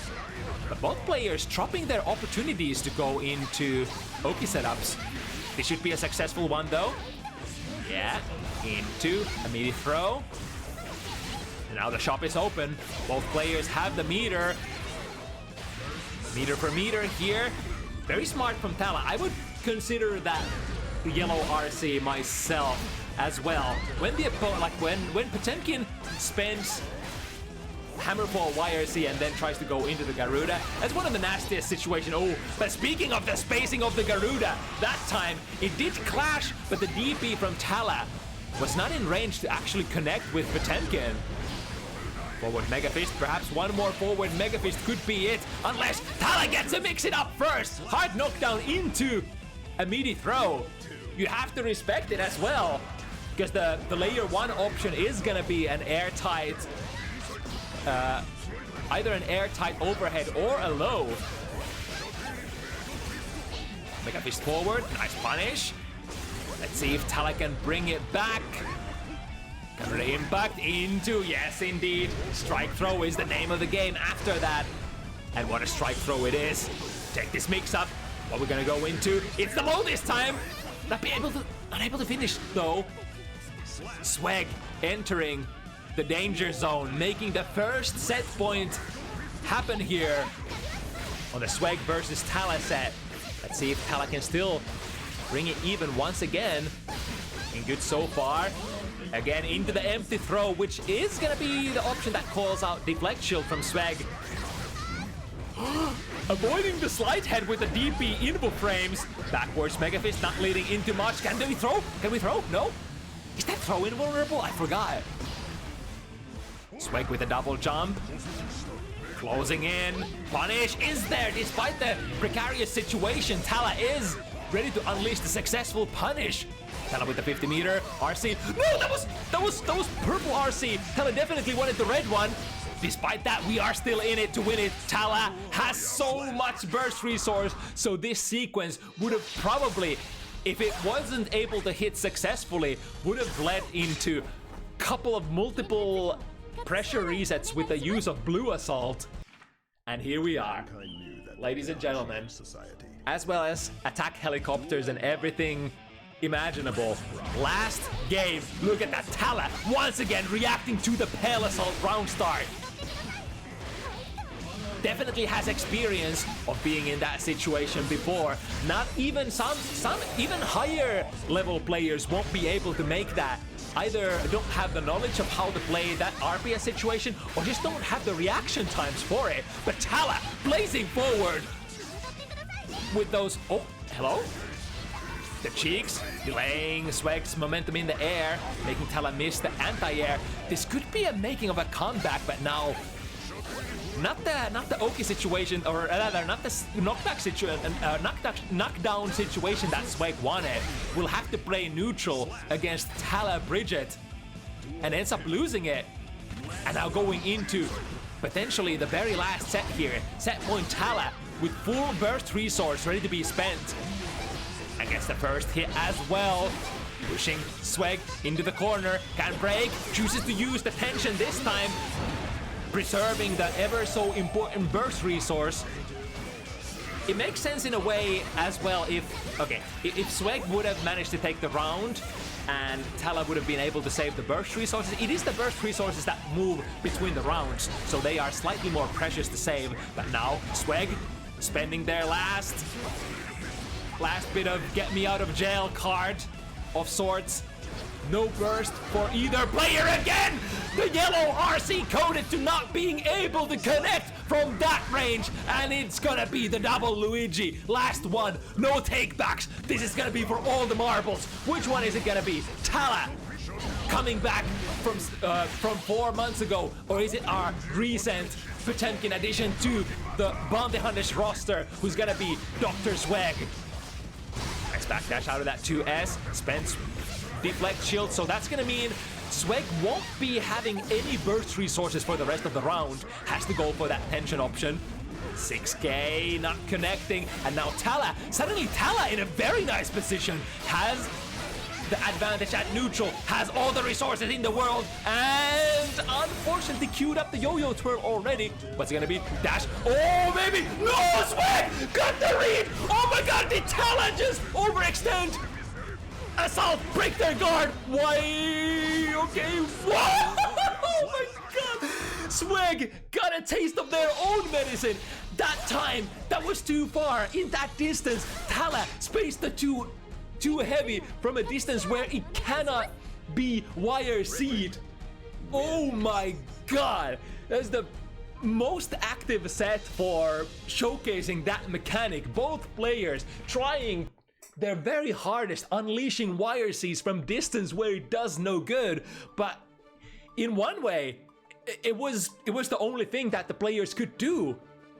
Swag had no other resources to spend and had to get out of there somewhere. And that went for Talla too. Wow, what a set ending.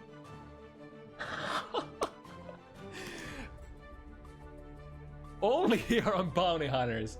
What the hell? What are these scripts? They just keep writing themselves. absolute nail biters. All right, what do we got next? We got a rerun of some of the highest ranked players on Bounty Hunters, period. Like some of the top seats, if you will, for our player base. And it's gonna be a rematch from 2 weeks ago. Previously, these players, Rygand and Precho, met on the screen, but Precho was piloting their sub-character Kai. I believe it ended up resolving as a 7-5 win for Rygand.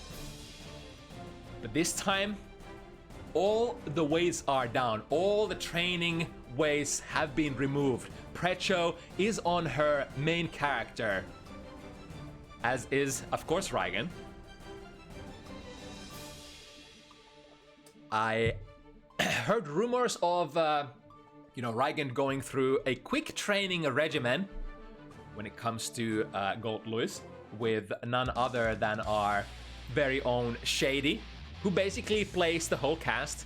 And of course, Shady shot into international fame with his Gold Lewis. And even though Shady hasn't been playing Gold Lewis for a while, you know what they say, learn the character once, learn to play fighting games once, and never forget it.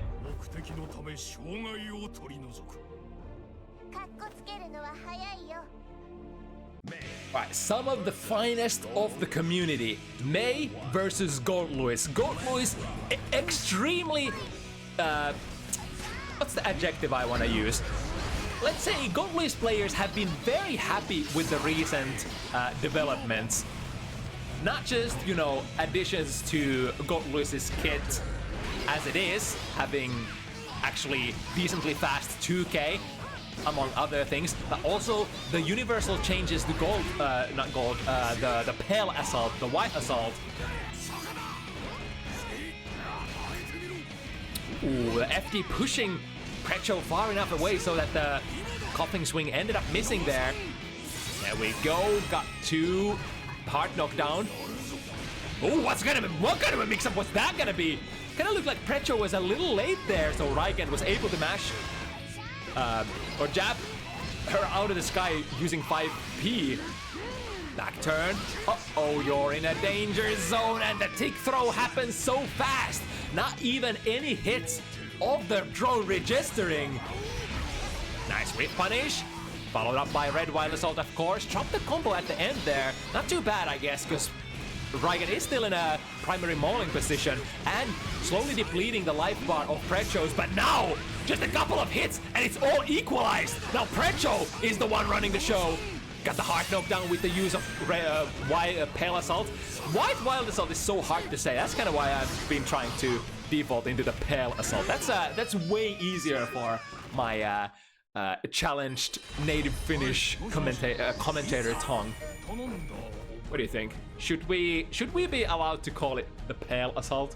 It's so much easier to distinguish. I'm the dictator here. I ain't gonna ask for your permission. I'm gonna call it whatever the fuck I want. This is my show.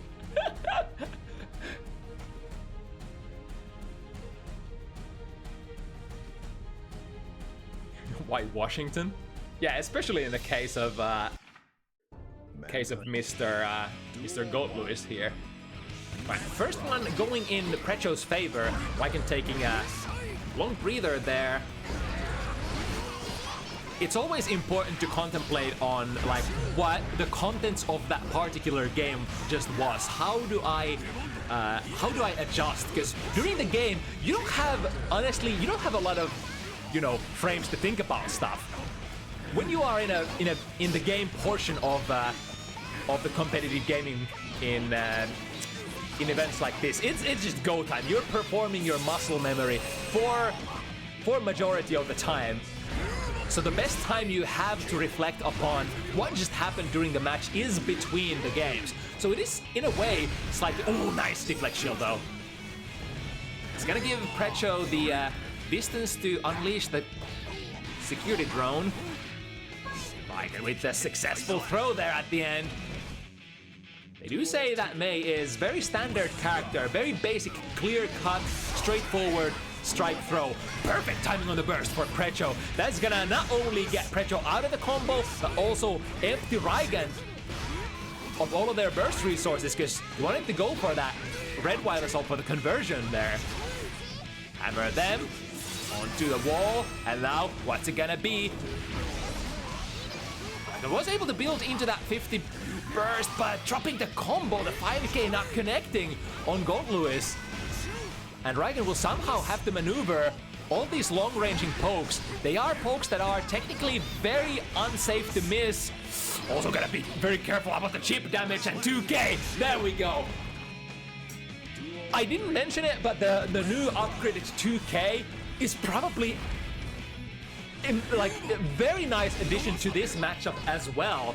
Because like, now that S Dolphin leaves you, is it +3 or +4? Sorry, -3 or -4, as well as very close to the opponent. It's very important that you have a nice button that can catch Mei out of that, but also have a button that might be able to, you know, reach far enough so that you can kind of get that RPS going for all ranges. Here we go. And a successful hit. It's gonna mean a lot of real estate as well as an Oki. And Precho finds another successful hit. This has really set the starting momentum for the match. Precho, one of the, especially with Pale Assault here, one of the most explosive characters in the game. And the problems that Gold Lewis tended to have in the past was that his shtick was basically the difficulties of being able to get into the guard of the opponent. But the White Assault, having been buffed so much as of recent, has kind of reduced the amount of struggle that you have to go through, the basic Gold Lewis struggles. Alright, backdash out of the too heavy. Oh, what a whip punish! Look at that damage as well, and we have the super ready to go. 720 is gonna deal. Oh my dear lord! One more hit is gonna do it.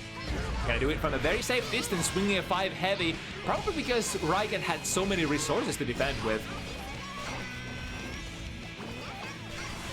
Jumping over the beach ball. Tried to pop the beach ball there with the 2P. Uh-oh! Wait, didn't end up in a successful position. Oh, okay. Right, I mean, there was a little bit of spaghetti there, but we got there. Overhead haymaker plus frames on block. Rygand has to burst here. Otherwise, they're gonna get tapped out. But alas, the investment does not pay off, and now Rygand goes to the last, potentially last, or not necessarily the last round here of this game, but we'll have to clear this without any burst resources to get to play the next round. White Wild Assault as a result to Rygand taking out the beach ball. That's another nasty thing. Usually, like, you would have to stay at a spacing where, like, where you can react and use one of your normals. So that would mean for Gold Lewis, like, closer than mid-screen position. However, since White Assault takes you so like it moves you forward so fast, so far, it kind of allows you to probably stand a little further, and if you can react to the beach ball coming out from the Mei player, you might just be able to break that beach ball and skip into the Oki with the use of your Wild Assault.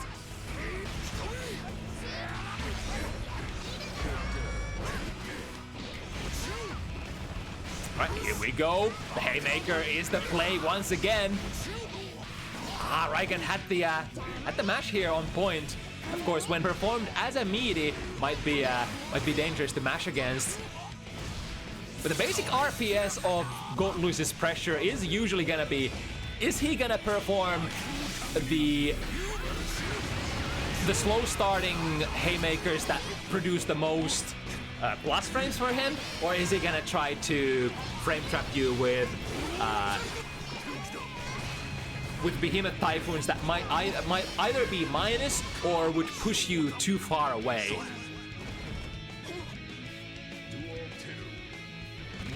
But Mei being a character without a meterless DP will have to engage with that, will have to interact with that, you know, close range pressure from Goat Luis way more than some of the other characters in the cast. Ooh, I got a punish as well! Wait, was that a punish?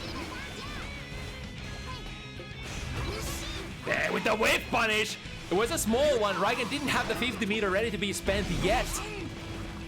Talla Assault once again coming through and securing Precho. Basically the win con position. They do joke that Goat Luis's win condition is literally just getting into the guard of the opponent, but I believe it. I freaking believe it.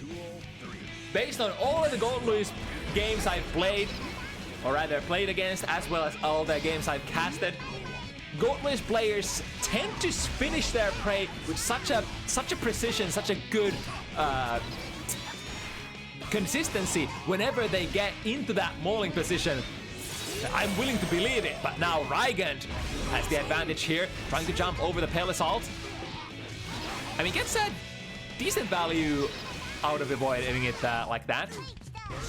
Charge 6 heavy, and Rygand, that man, is on board. The chase is on. Mei wins. The Finnish FGC sighs a sigh of relief, for Rygand has proved that they are not gonna go down completely free.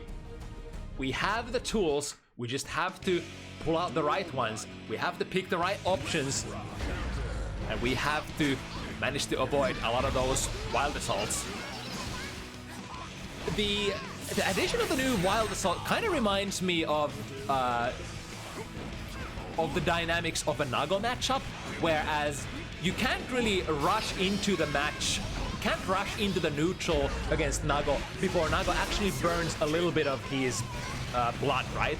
It kind of works the same. As long as the opponent, big body, being a Goat Luis or Potemkin or whoever, as long as they have 50 bursts ready to go, the threat of the wild assault just changes the sort of the mechanics, the dynamics of the neutral completely. And as soon as Rygand was able to get that blue burst out, it's so much easier to play after that. I mean, Precho ended up still winning that round, but the amount of things that you have to keep your eye on basically reduced to half. Right, once again, that's been a very prevalent option. Oh, but the Haymaker hits this time and Rygand is dead. Precho has loved using that meaty Haymaker, the big, slow overhead that produces so many plus frames. But not only is it a lot of plus frames on hit, it basically murders your opponent right then and there.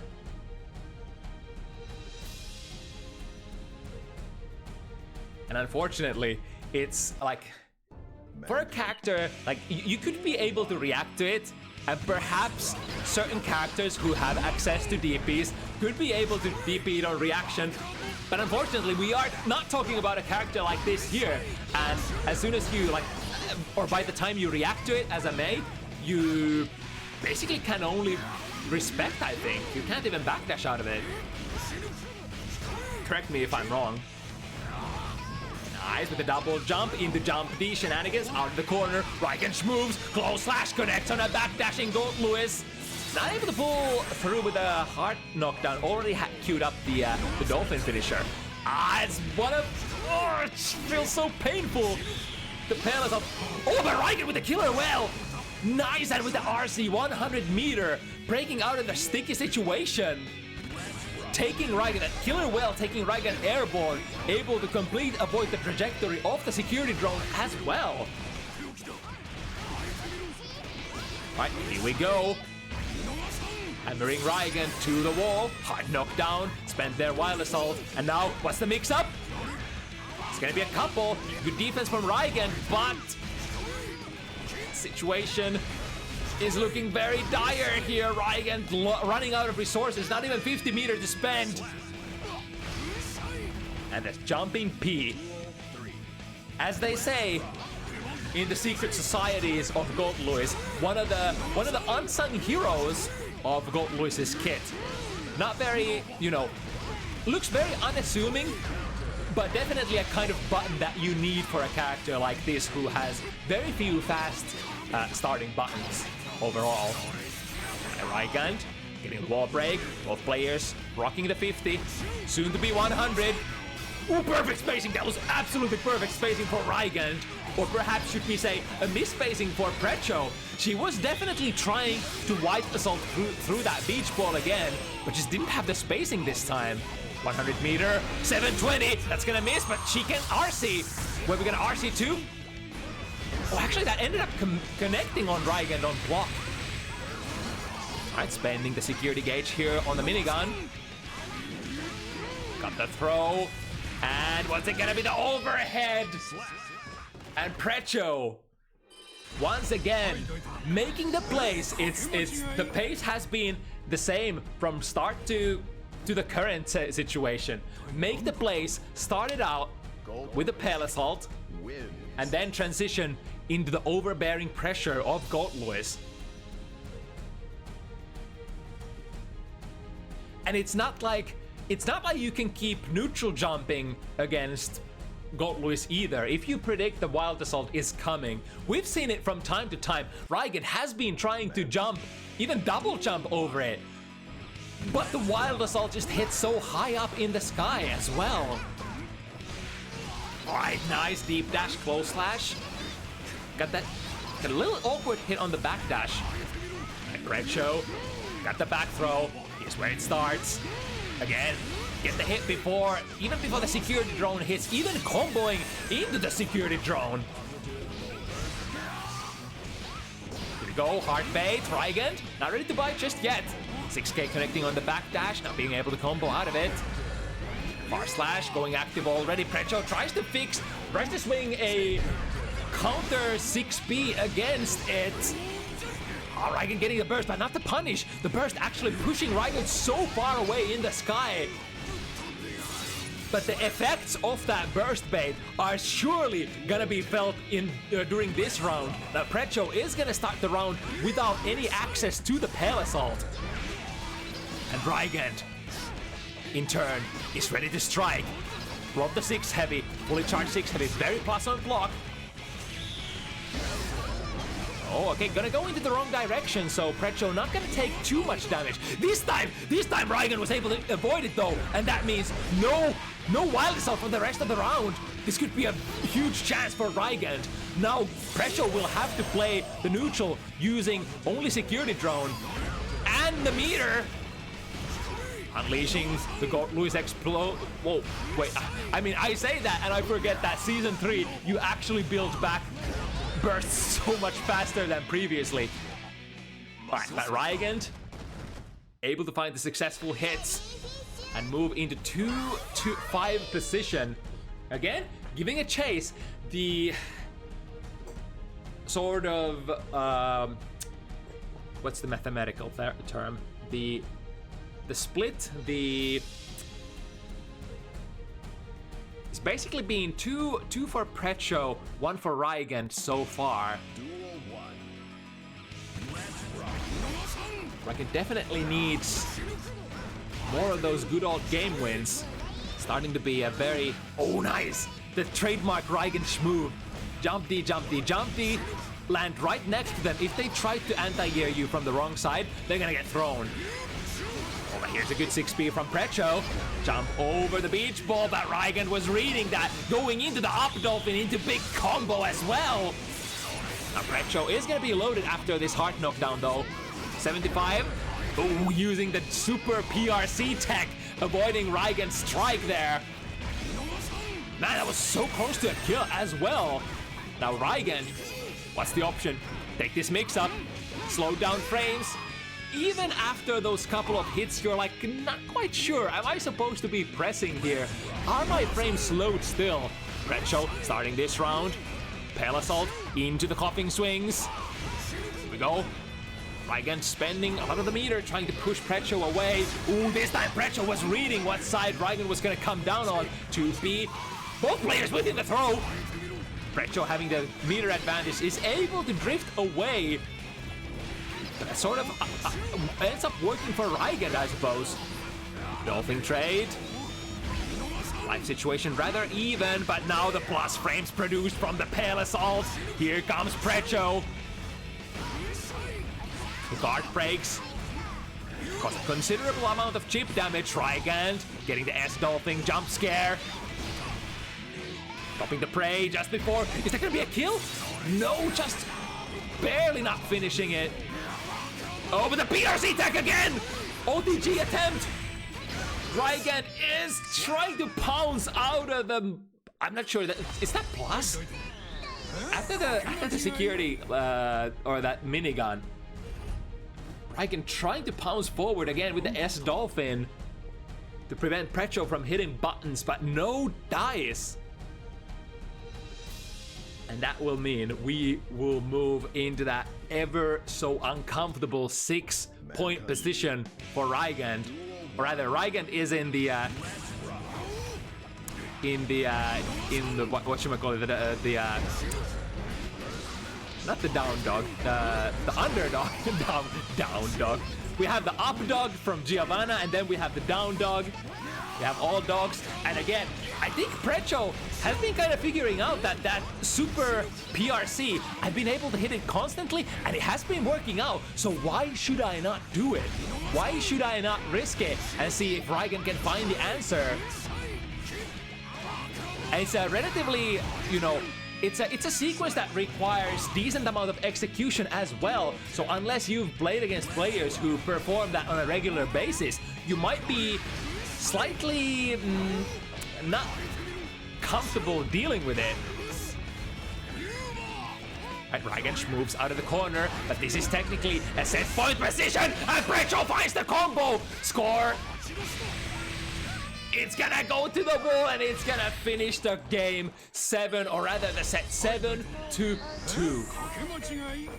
It was quite even, as Precho was playing Kai, but now Precho really showing what she's made of, bringing in the main and able to subdue Rygand 7-2 this time. Damn, she's good.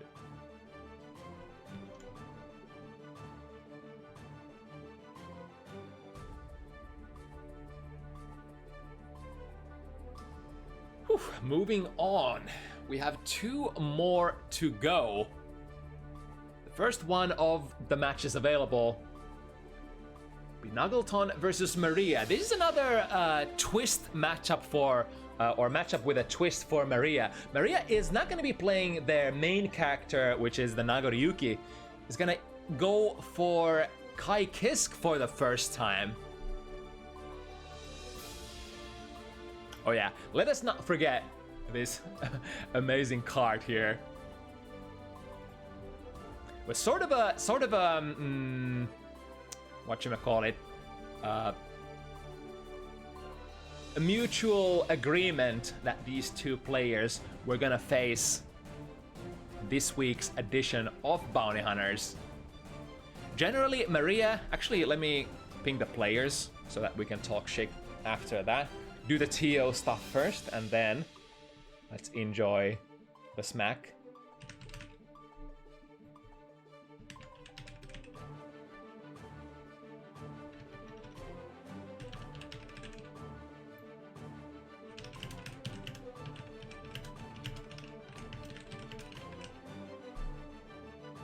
Oh yeah, wasn't it Maria who said that she was cutting it fairly close? She could get home in time.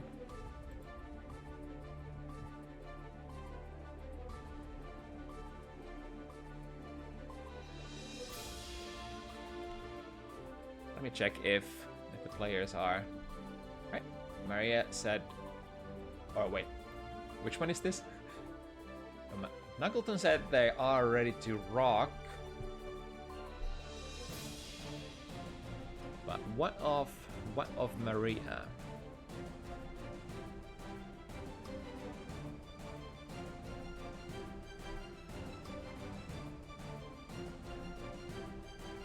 Alright, she is ready to go as well. So we are indeed heading into the Baiken versus Kai matchup next.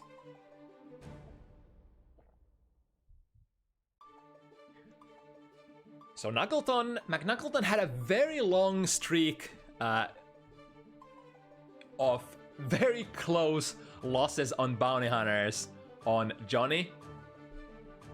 In the end, I think wasn't able to pull off a single win, but in my heart, Nuggleton is the true Johnny player, the true survivor, the true warrior, the true pioneer.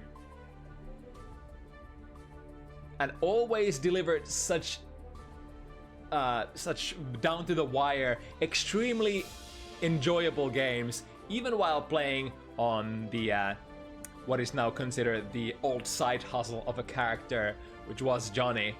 But now, last week, was it last week or 2 weeks ago? Either way, during one of the previous very recent events of Bounty Hunters, made a comeback on Baiken, and boy, it was quite convincing. So Nuggleton back onto the driver's seat with this character. And on the other hand, it's gonna be the very first time that Maria is gonna drive or is gonna be test driving this character, which is Kai Kiss. I'm not entirely sure how much experience Maria exactly has on Kai, but you know, perhaps it's not the best idea to just speculate. We can just wait a couple of minutes, and as soon as we get into the match, we'll let the plays speak for themselves, right?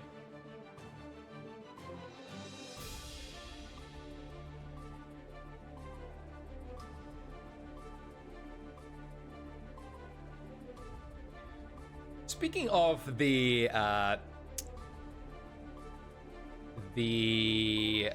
lack of Nagoryukis, we did also have the FT8 of Frosty Faustings, which surprisingly had no Nagoryuki players this time around.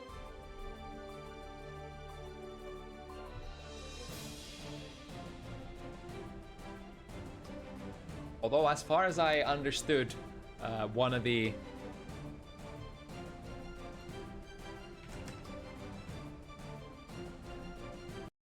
ready to ball. All right. What was I saying? Anyway, Nuggleton, Maria, second last matchup of the evening.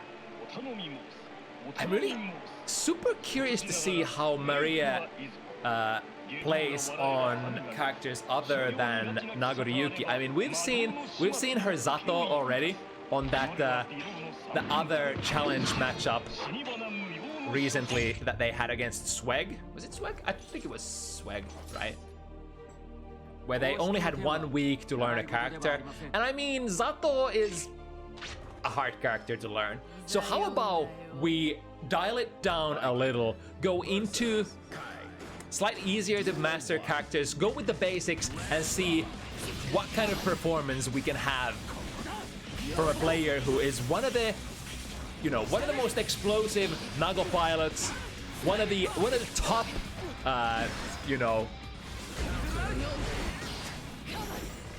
either one of the top intermediate Nagos in the region, or some of the. I guess we should, when it comes to Maria, we should talk about like pre-advanced or pre-top level player instead. Alright, but the match. Got the throw and setting up. Oh, ends up missing with the Yozan. Not sure if that was on purpose, but definitely a tricky thing. You're definitely not gonna react to that. You're kind of expecting the Yozan to hit, but then you get thrown. Right, reversal super is gonna secure the first round here for Nuggleton. Both players putting on the table the kind of options that they are indeed willing to play on Wake Up. electricity on, and every time the electricity on is the flip kick would lead. Oh, but hello! What kind of maneuvering is this? Able to actually attach the escabari, which is not necessarily a win condition, but a very favorable position usually for biking, because not only does it allow unique combos, but also plus on block. Nice gun. But not gonna be done deal here. Both players will have to read. Oh! Colliding with the STP. Here goes for another one. No anti-air here. Maria goes for the flip. Checks with the 5B. Without the electricity, of course, that flip kick is gonna be minus on block. Especially if the opponent stands up to block it. McNuggleton with the first round victory here. Arguably McNuggleton, of course, the more experienced player when it comes to playing this exact character. But on overall skill level, I think if we consider the maximum skill level, for example, the skill level of Maria on her mains, it would probably be swinging in the favor of Maria. That's what makes it so interesting here tonight, is that Maria is slightly scaled down to match the match McNuggleton, so that the excitement value is going to be maximized as well. Going with a lot of lows here. Of course, the ever-looming threat of the overhead and the TK Yozan is what often makes up people eat the lows. For example, the 2Ds from Biken. That's the Escabari.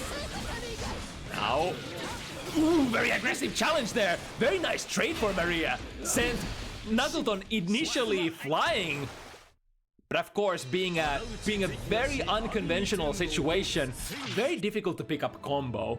Like, how many of us do actually lab different kinds of combos depending on if, you know, depending on the starter and whether Biken has actually Escabari tether attached or not on you.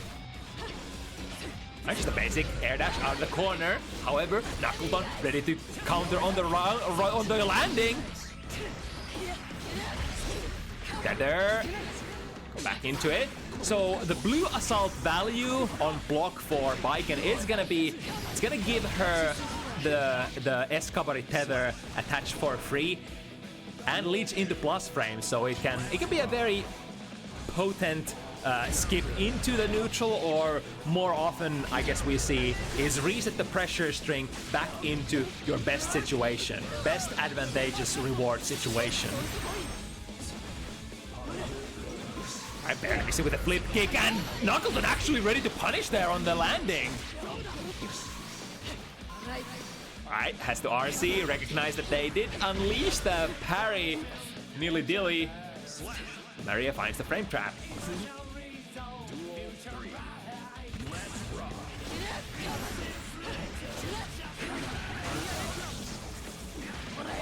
Alright, very daring option here. Reversal throw. However, Maria goes for the same option. Ooh, attempted to go for air-to-air, but the jumping slash is infamously nice air-to-air move from Biken's kit. And now we're gonna cash out. Is that gonna be a kill on the king? Yeah, it's not with the, especially not with the reduced amount of damage on supers on season 3. Gonna be able to do it. Now McNuggleton, a lot of resources still flowing in, and a very defensive backwards jump S. Of course, it's not gonna hit much unless the opponent comes at you, but definitely a very Guilty Gear, very beloved maneuver in Guilty Gear. Jump back and use one of your, you know, furthest reaching buttons. Many characters can do it, and of course available to both Kai as well as Biken. You're probably gonna see Maria as well doing the jump backs, jump heavies here and there. But generally, it's like strategy-wise, it would, or strategy-wise, it would require you to be usually having a life lead if you are on a backwards moving trajectory. Oh, unleashes the stun dipper. Small punish by McNuggleton. DP prevents McNuggleton from attaching the Kabari this time. With the tumble, misses it, but still in the mauling position. RC misses the air throw. I think that must have been an air throw, but Maria unfortunately got the jump D instead. And here comes McNuggleton. What's it gonna be? Hold these. The hit on the blue one was a little awkward, so not able to combo. So all those resources will be lost. However, the position still kept. Reversal blue burst gets Maria out of the corner, and the 6B into the tether combo. Okay. We got the anti-airs, as you should. 2S preventing a round start food rearc. And into the wild assault we go. Actually gets a combo with it, but now because McNuggleton actually used the 50 meter to combo into the wall break, didn't have the resources to go into a hard knockdown. However, readily getting all those resources back from the positive loop. And McNuggleton definitely putting on display why this character is basically considered McNuggleton's main. Very strong with the bike, and 6P won't be able to do against that disjoint from that S-Kabari. Here we go, big throw. These are the basics that we're talking about. Reversal, blue burst will do the deed. Get McNuggleton out of the corner. Ooh, the Kabari follow-up actually caught Maria there. Swinging with that heavy Kabari. It's a very common thing to swing with in matchups like this, where you're basically fighting a character that has more range than you. Of course, Kai with not just fireballs, but especially far slash and the heavy buttons sort of prevent Baiken from pressing her own buttons at the most opportune range. So one of okay, attempted to skip and a hop into neutral immediately. However, Maria was having none of that, was far slashing probably, I think, as I saw. Alright, jump out. Here comes McNuggleton again, the TKOs and RC as well, but not converted into a big combo. Still has the mauling position. Keep them steady. Hold them still. DP gets Maria out of there. Combined with the red wild assault, we go into the eastern corner. 2S, the big anti-air rewards here for Maria. Not gonna have a hard knockdown though. And McNuggleton has more burst resources. Maria does have that positive bonus. It's gonna spend all that tension on the blue assault, which basically disallows McNuggleton from pressing any buttons, having their frame slowed. Here we go. Is that gonna reach? No! Perfect spacing there from Maria. We tend to mention the RPS over and over again. If you go for the heavy fireball meaty, if you are too close to the opponent, if they can DP, if their DP or reversal super can reach you, that Oki is basically reversal punish or reaction punishable.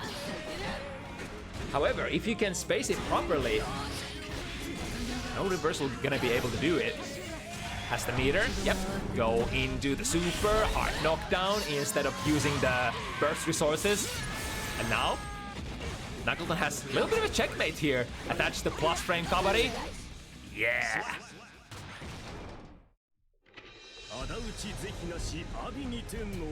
It's starting to be ever so closer for Maria.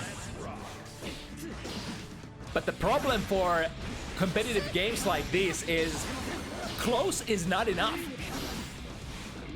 You have to bring it home. You have to finish your plates. Otherwise, the only tale you can tell the TO afterwards is it was close though. Alright. Seeing the Yosan land in a way that was very disadvantageous.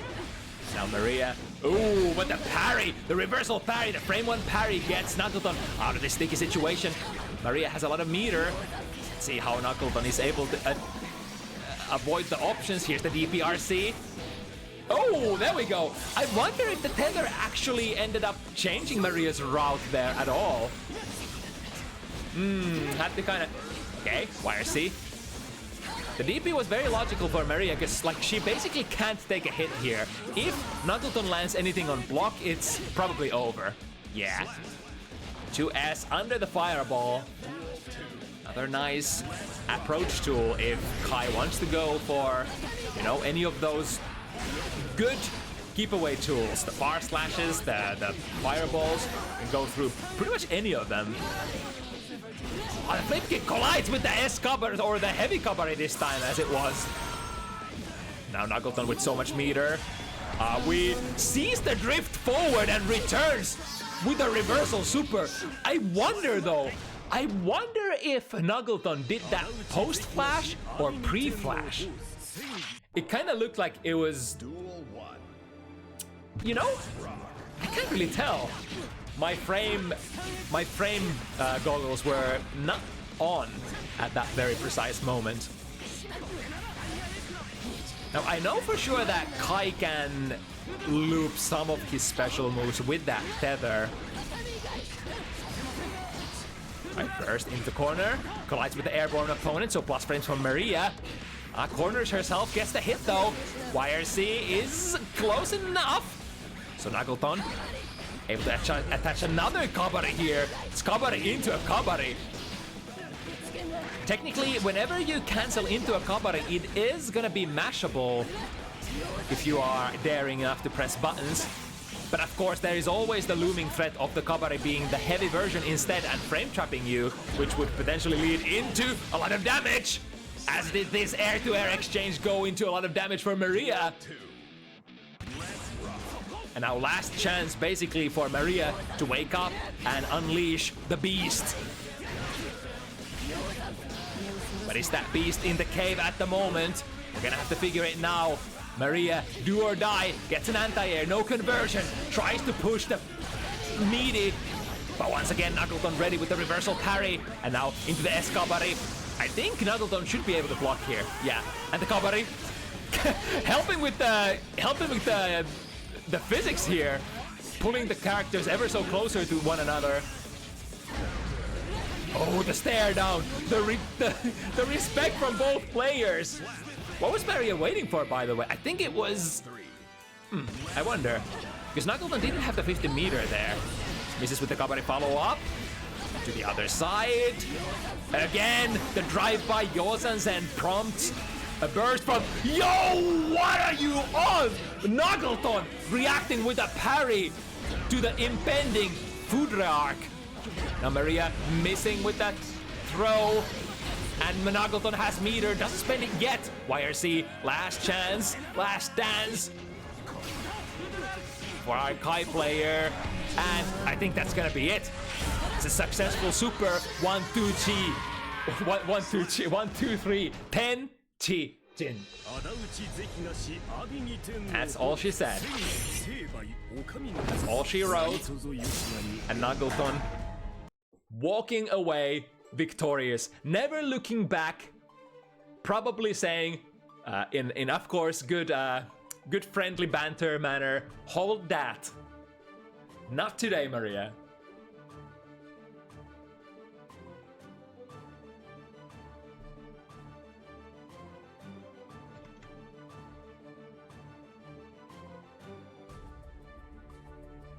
Alright, but we are heading to one more combat situation. KS. The other high-profile gold loose player from Finland other than Solid, who is probably at this point fairly known in the EMEA community, because Solid has been getting salty weekly bracket victories here and there. But this is not Solid, this is KS, the... I'm not sure if saying the disciple is the right way to put it, but, you know, definitely one of the advanced or sort of pre-top level players that are trying to sort of get up there and challenge the best of them. And same story for Pokey as well. A player who slowly gotten better and better, overcoming challenge after challenge.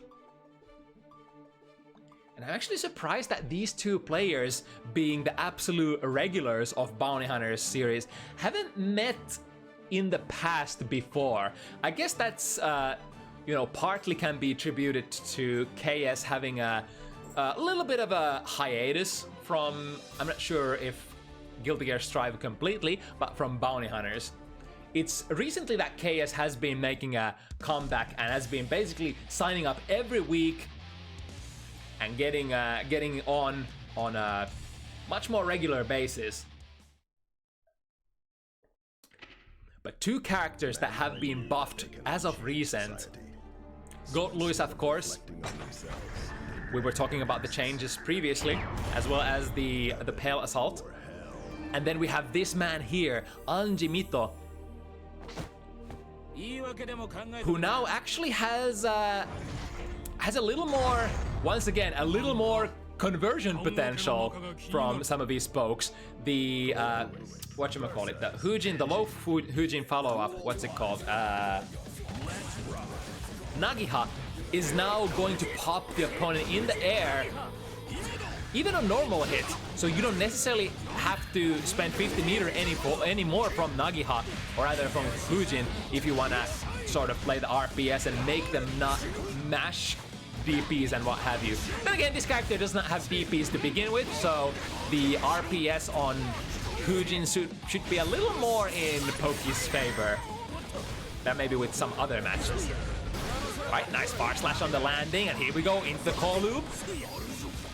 One more could be very dangerous. There we go, collides with that security drone. That's an immediate confirm for KS. But one thing that these characters share in common is the firepower, the potential for conversions, and this is exactly one of the examples of how it can go.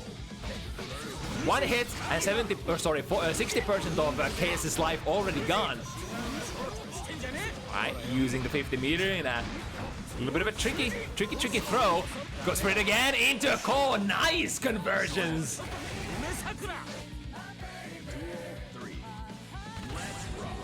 The last round, both players very close to full burst resources.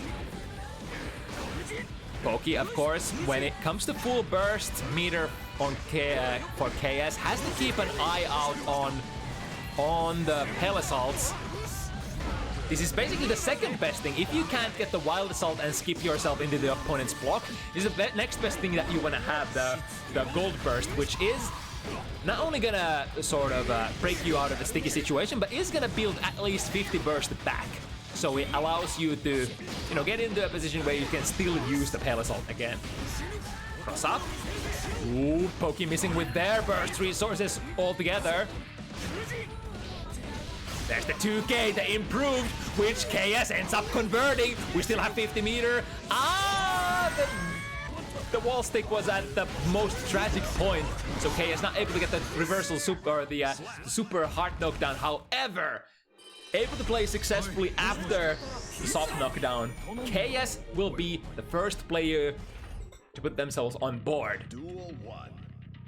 But never make a mistake. Poki plays very fast, and they're easily fast at adapting as well, running themselves into KS's Wild Assault. It's where it starts. Poki.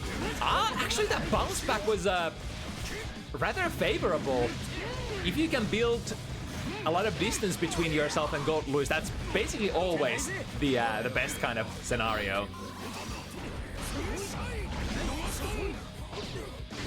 Oh, that was a very brave challenge there with 2P after the plus frames of the Pale Assault. Here we go. This is definitely gonna go into the wall break. As the red, get the hard knockdown. It does have 50 of both resources available. Blue RCCs the incoming threat, able to tech it, but now into call. Okay, slightly risky. Oh, I like it. Oh, but that's gonna go into a guaranteed follow-up.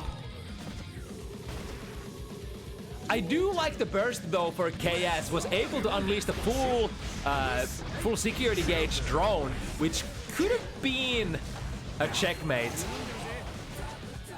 But now that I think about it, this is an interesting bit of RPS that Poki can play here. If the security drone is coming at you, and and especially if KS is close to the drone, then spinning the drone would probably be a decent kind of RPS option. Of course, you can't dance into the drone like full screen. If there's distance between you and KS, or you and Goldluis, then you know you don't really have a lot of good follow-ups. Here we go, Pokey looking for that one hit. It's gonna come from the far slash. This is a very rare kind of matchup where Pokey as Anji gets to utilize that far slash perhaps more than in many other matches. Because like technically Anji's far slash is kind of good, but the problem is that many other characters, like over half the cast, has just a little bit better far slash than you do, which often means like more range and perhaps more disjoint than you do. But Goldluis being not the best known for his neutral pokes, that might actually give you more opportunity to swing with your own far slash. Oh, hit the back foot of KS there with that shin. All right, into the mix-up again. Butterfly kind of ruining any kind of setup that you had there, but still able to go into a you know, small kind of meaty situation still. 2p now combos into 6 heavy. That's a change as well. Yeah, look at that. If you dance into the drone while Goldluis is in the wrong position, you're probably prone to getting punished. Blue RC wasn't able to slow down the frames of Pokey enough for KS to get anything out there. And now through the wall we go. Pokey has so many resources. Attempts a whiff punish. Didn't quite get the clean punish, but now we are in a good position to finish it. Super. Should be enough, right? Even though Goldluis is a pretty decent defense modifier. Just a little life left for KS. Pokey is gonna grab the 2-1 lead here. Very close head-to-head still. So we are in the early game of this FT7 ordeal, as one might say. Backwards jump D, ends up making the call with. Ooh, got the hit! Now, big question for Pokey, are you gonna burst? Yes, Pokey indeed chooses to play this round. Skipping a hop into the throw. 2P finding a hit. Frame trap into 5k. All right. The backwards, or the back air backdash jump heavy ends up getting the overhead hit. The very, whereas the late air dash used to be the go-to overhead option for many characters in Guilty Gear Xrd and XX franchise, it seems to be that the air backdash is gonna be the overhead option for many characters in Guilty Gear Strive to mix up with the empty low options. There we go, into call. Pretty decent corner carry. The 2S pickup misses. No worries, we got another hit, and the red wild assault hard knockdown. Strike throw. No butterflies needed here. Oh, but good 2P match there from KS. Cashing out as well. Switch sides. Oh, he was patient enough to wait for the burst. KS wanted to grab the momentum back immediately, but Pokey has seen this kind of plays over and over in the past. He knows that the Strive players, they want to use the burst. They don't want to remain in that corner position. They want to get in that position themselves at any means necessary. A very aggressive kind of a game.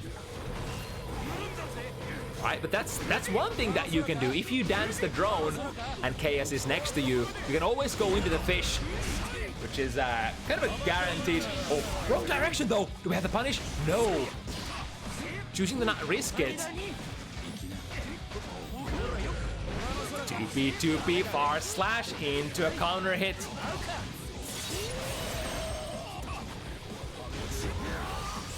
He attempting the whiff punish, but KS was on top of it. It's ready to see that the whiff punish was indeed coming, so are seeing themselves out of that poke against Pokey.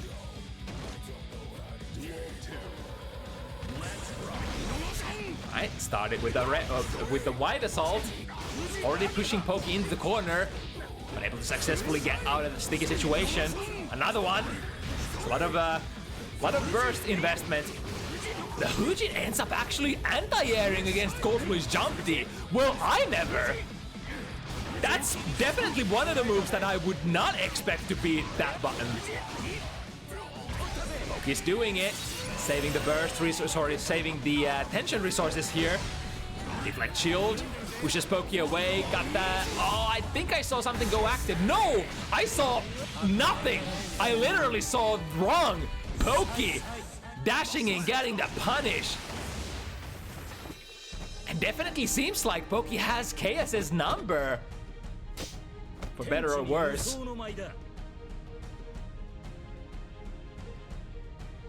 Pokey has been very, very good on defense every single time that that KS seems to have gotten the ball rolling, as you know, as he would love to, as a Gold Blues player. Seems that Pokey always with the right call out. I think it goes back to like KS's inability to build enough tension. So they kind of can't, they often don't have the 50 meter to combine with the pressure, which you would love to have as Gold Blues. Even if they block, you can just keep dishing out the mids and then float into more pressure and threaten the chip kill. Ah, Pokey a little too soon on the poke. Ended up colliding with the security drone. Here we go. Now we have the meter. Choosing the meter to cash out, but now I wonder. Ah, good base. And a punish. One more. Back dash from Pokey. Uh-oh, looks dangerous. Pokey has 50 meter. It won't be a kill on Gold Blues, of course.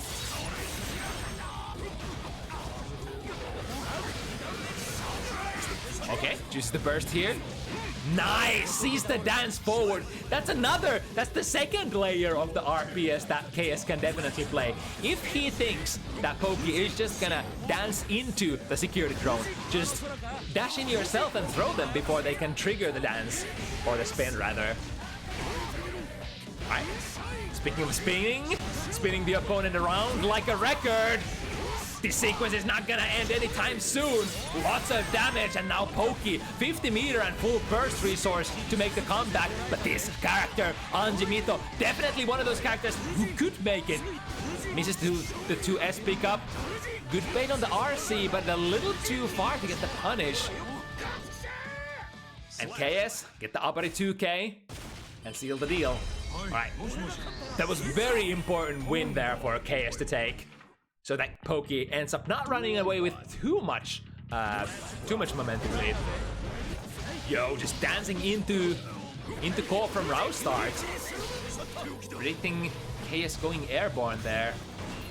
And again, choosing to not unleash the follow-up. I think the fish would have gone, the meter would have gone into the wrong direction if Pokey was to press the button there. Finds the far slash, frame trap once again. Has to take the soft knockdown this time. We weren't able to build enough resources. Oh, but run straight into Behemoth Typhoon, the massive range. The trade-off is you have actives, you have range, but you are lacking on the recovery department. And many people say that the way to play the Gold Blues matchup is wait for Gold Blues to whiff something, and then even if you don't get a true whiff punish, at least take your turn.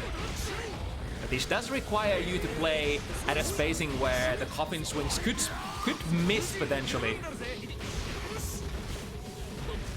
Okay, yes, is pushing the throw, security drone. What's it gonna be?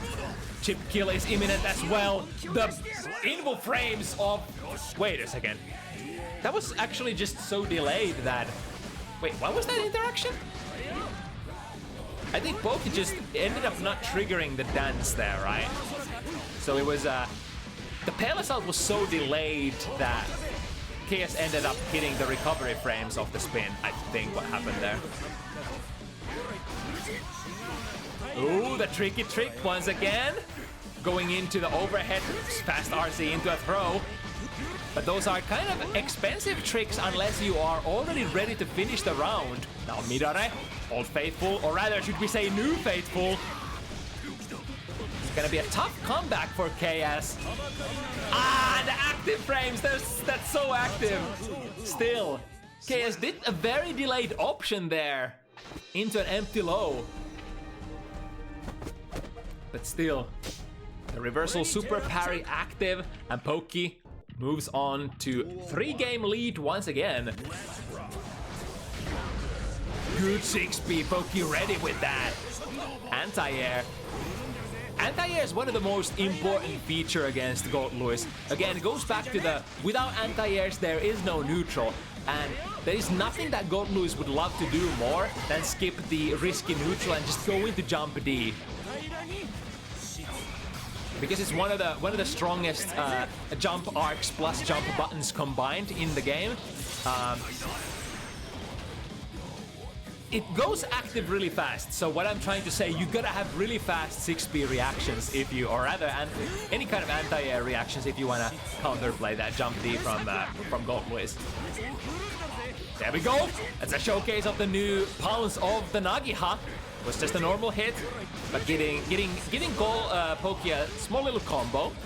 Hard knocked. Oh, nice bait there! And Pokey committed to that bait as well. Didn't get the bait initially, but then decided I'm not gonna do anything out of this. I'll just wait and block, and you're probably gonna burst there at the end. Lots of plus frames, which are gonna be countered by Kato, who gets from Pokey.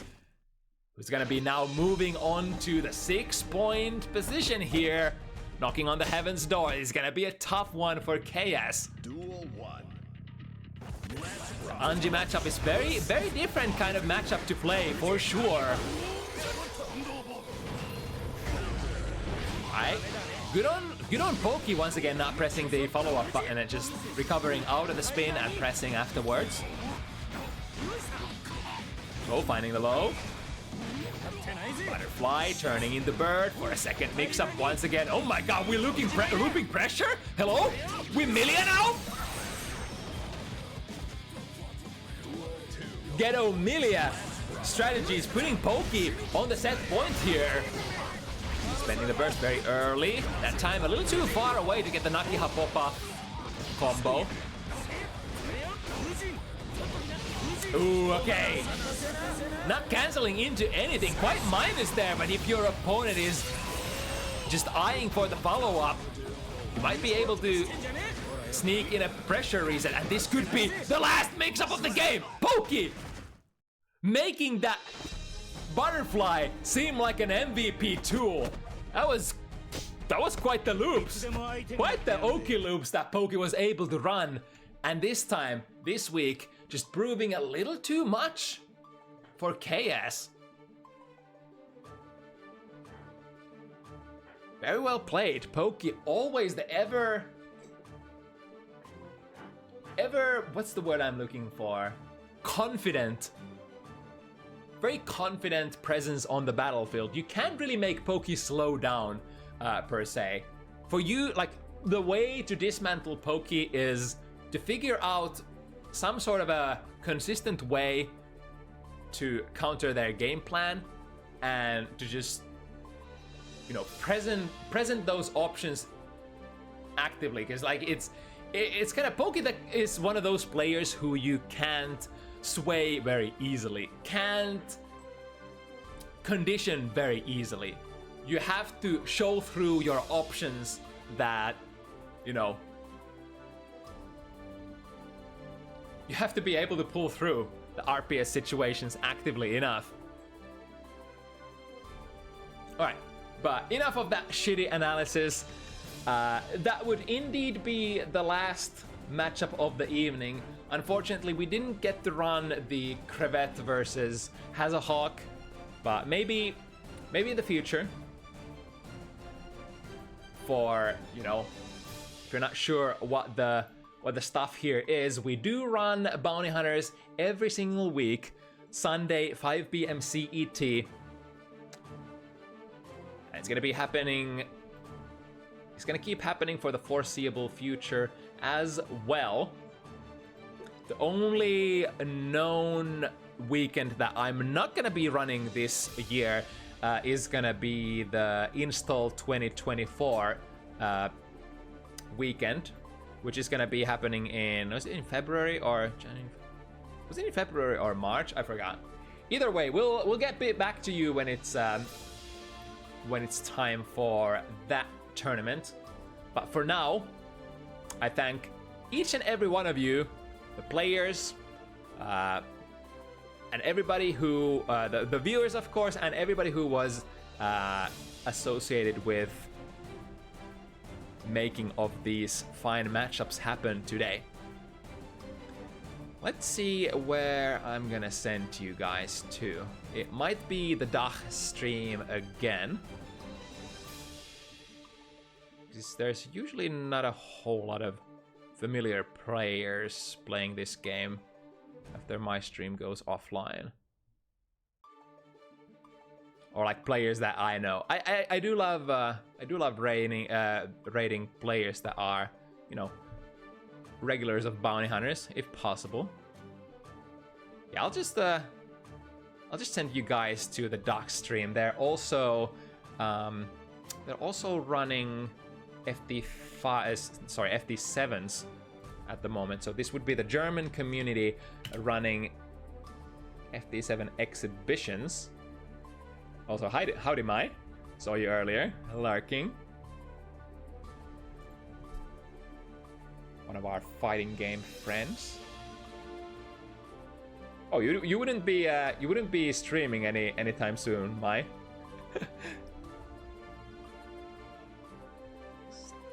Weighing my options in terms of who to raid. But if not, we're gonna skip and hop to the Duck community event. Oh, we're gonna learn Tekken, huh? I mean, if you're gonna go live, right, you know, very soon, I could raid you. That's definitely an option. Yeah, sure. We can give Matcha my couple of minutes, and then raid her because she is a friend of the stream, a multi-talented fighting game player.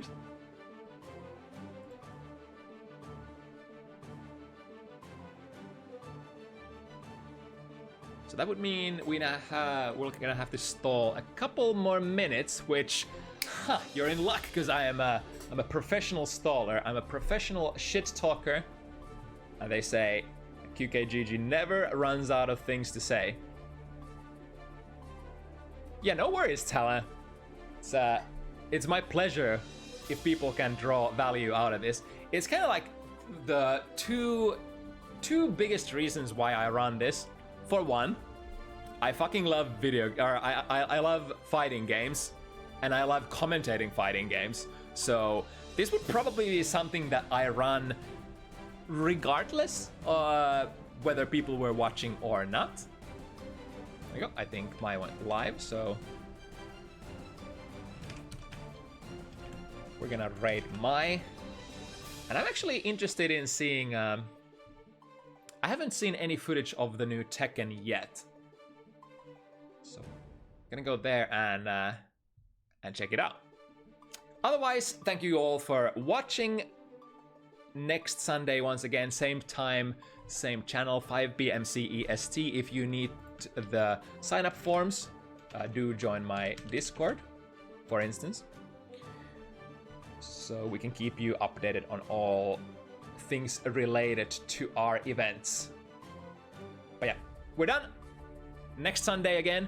Till then, stay safe and bye-bye.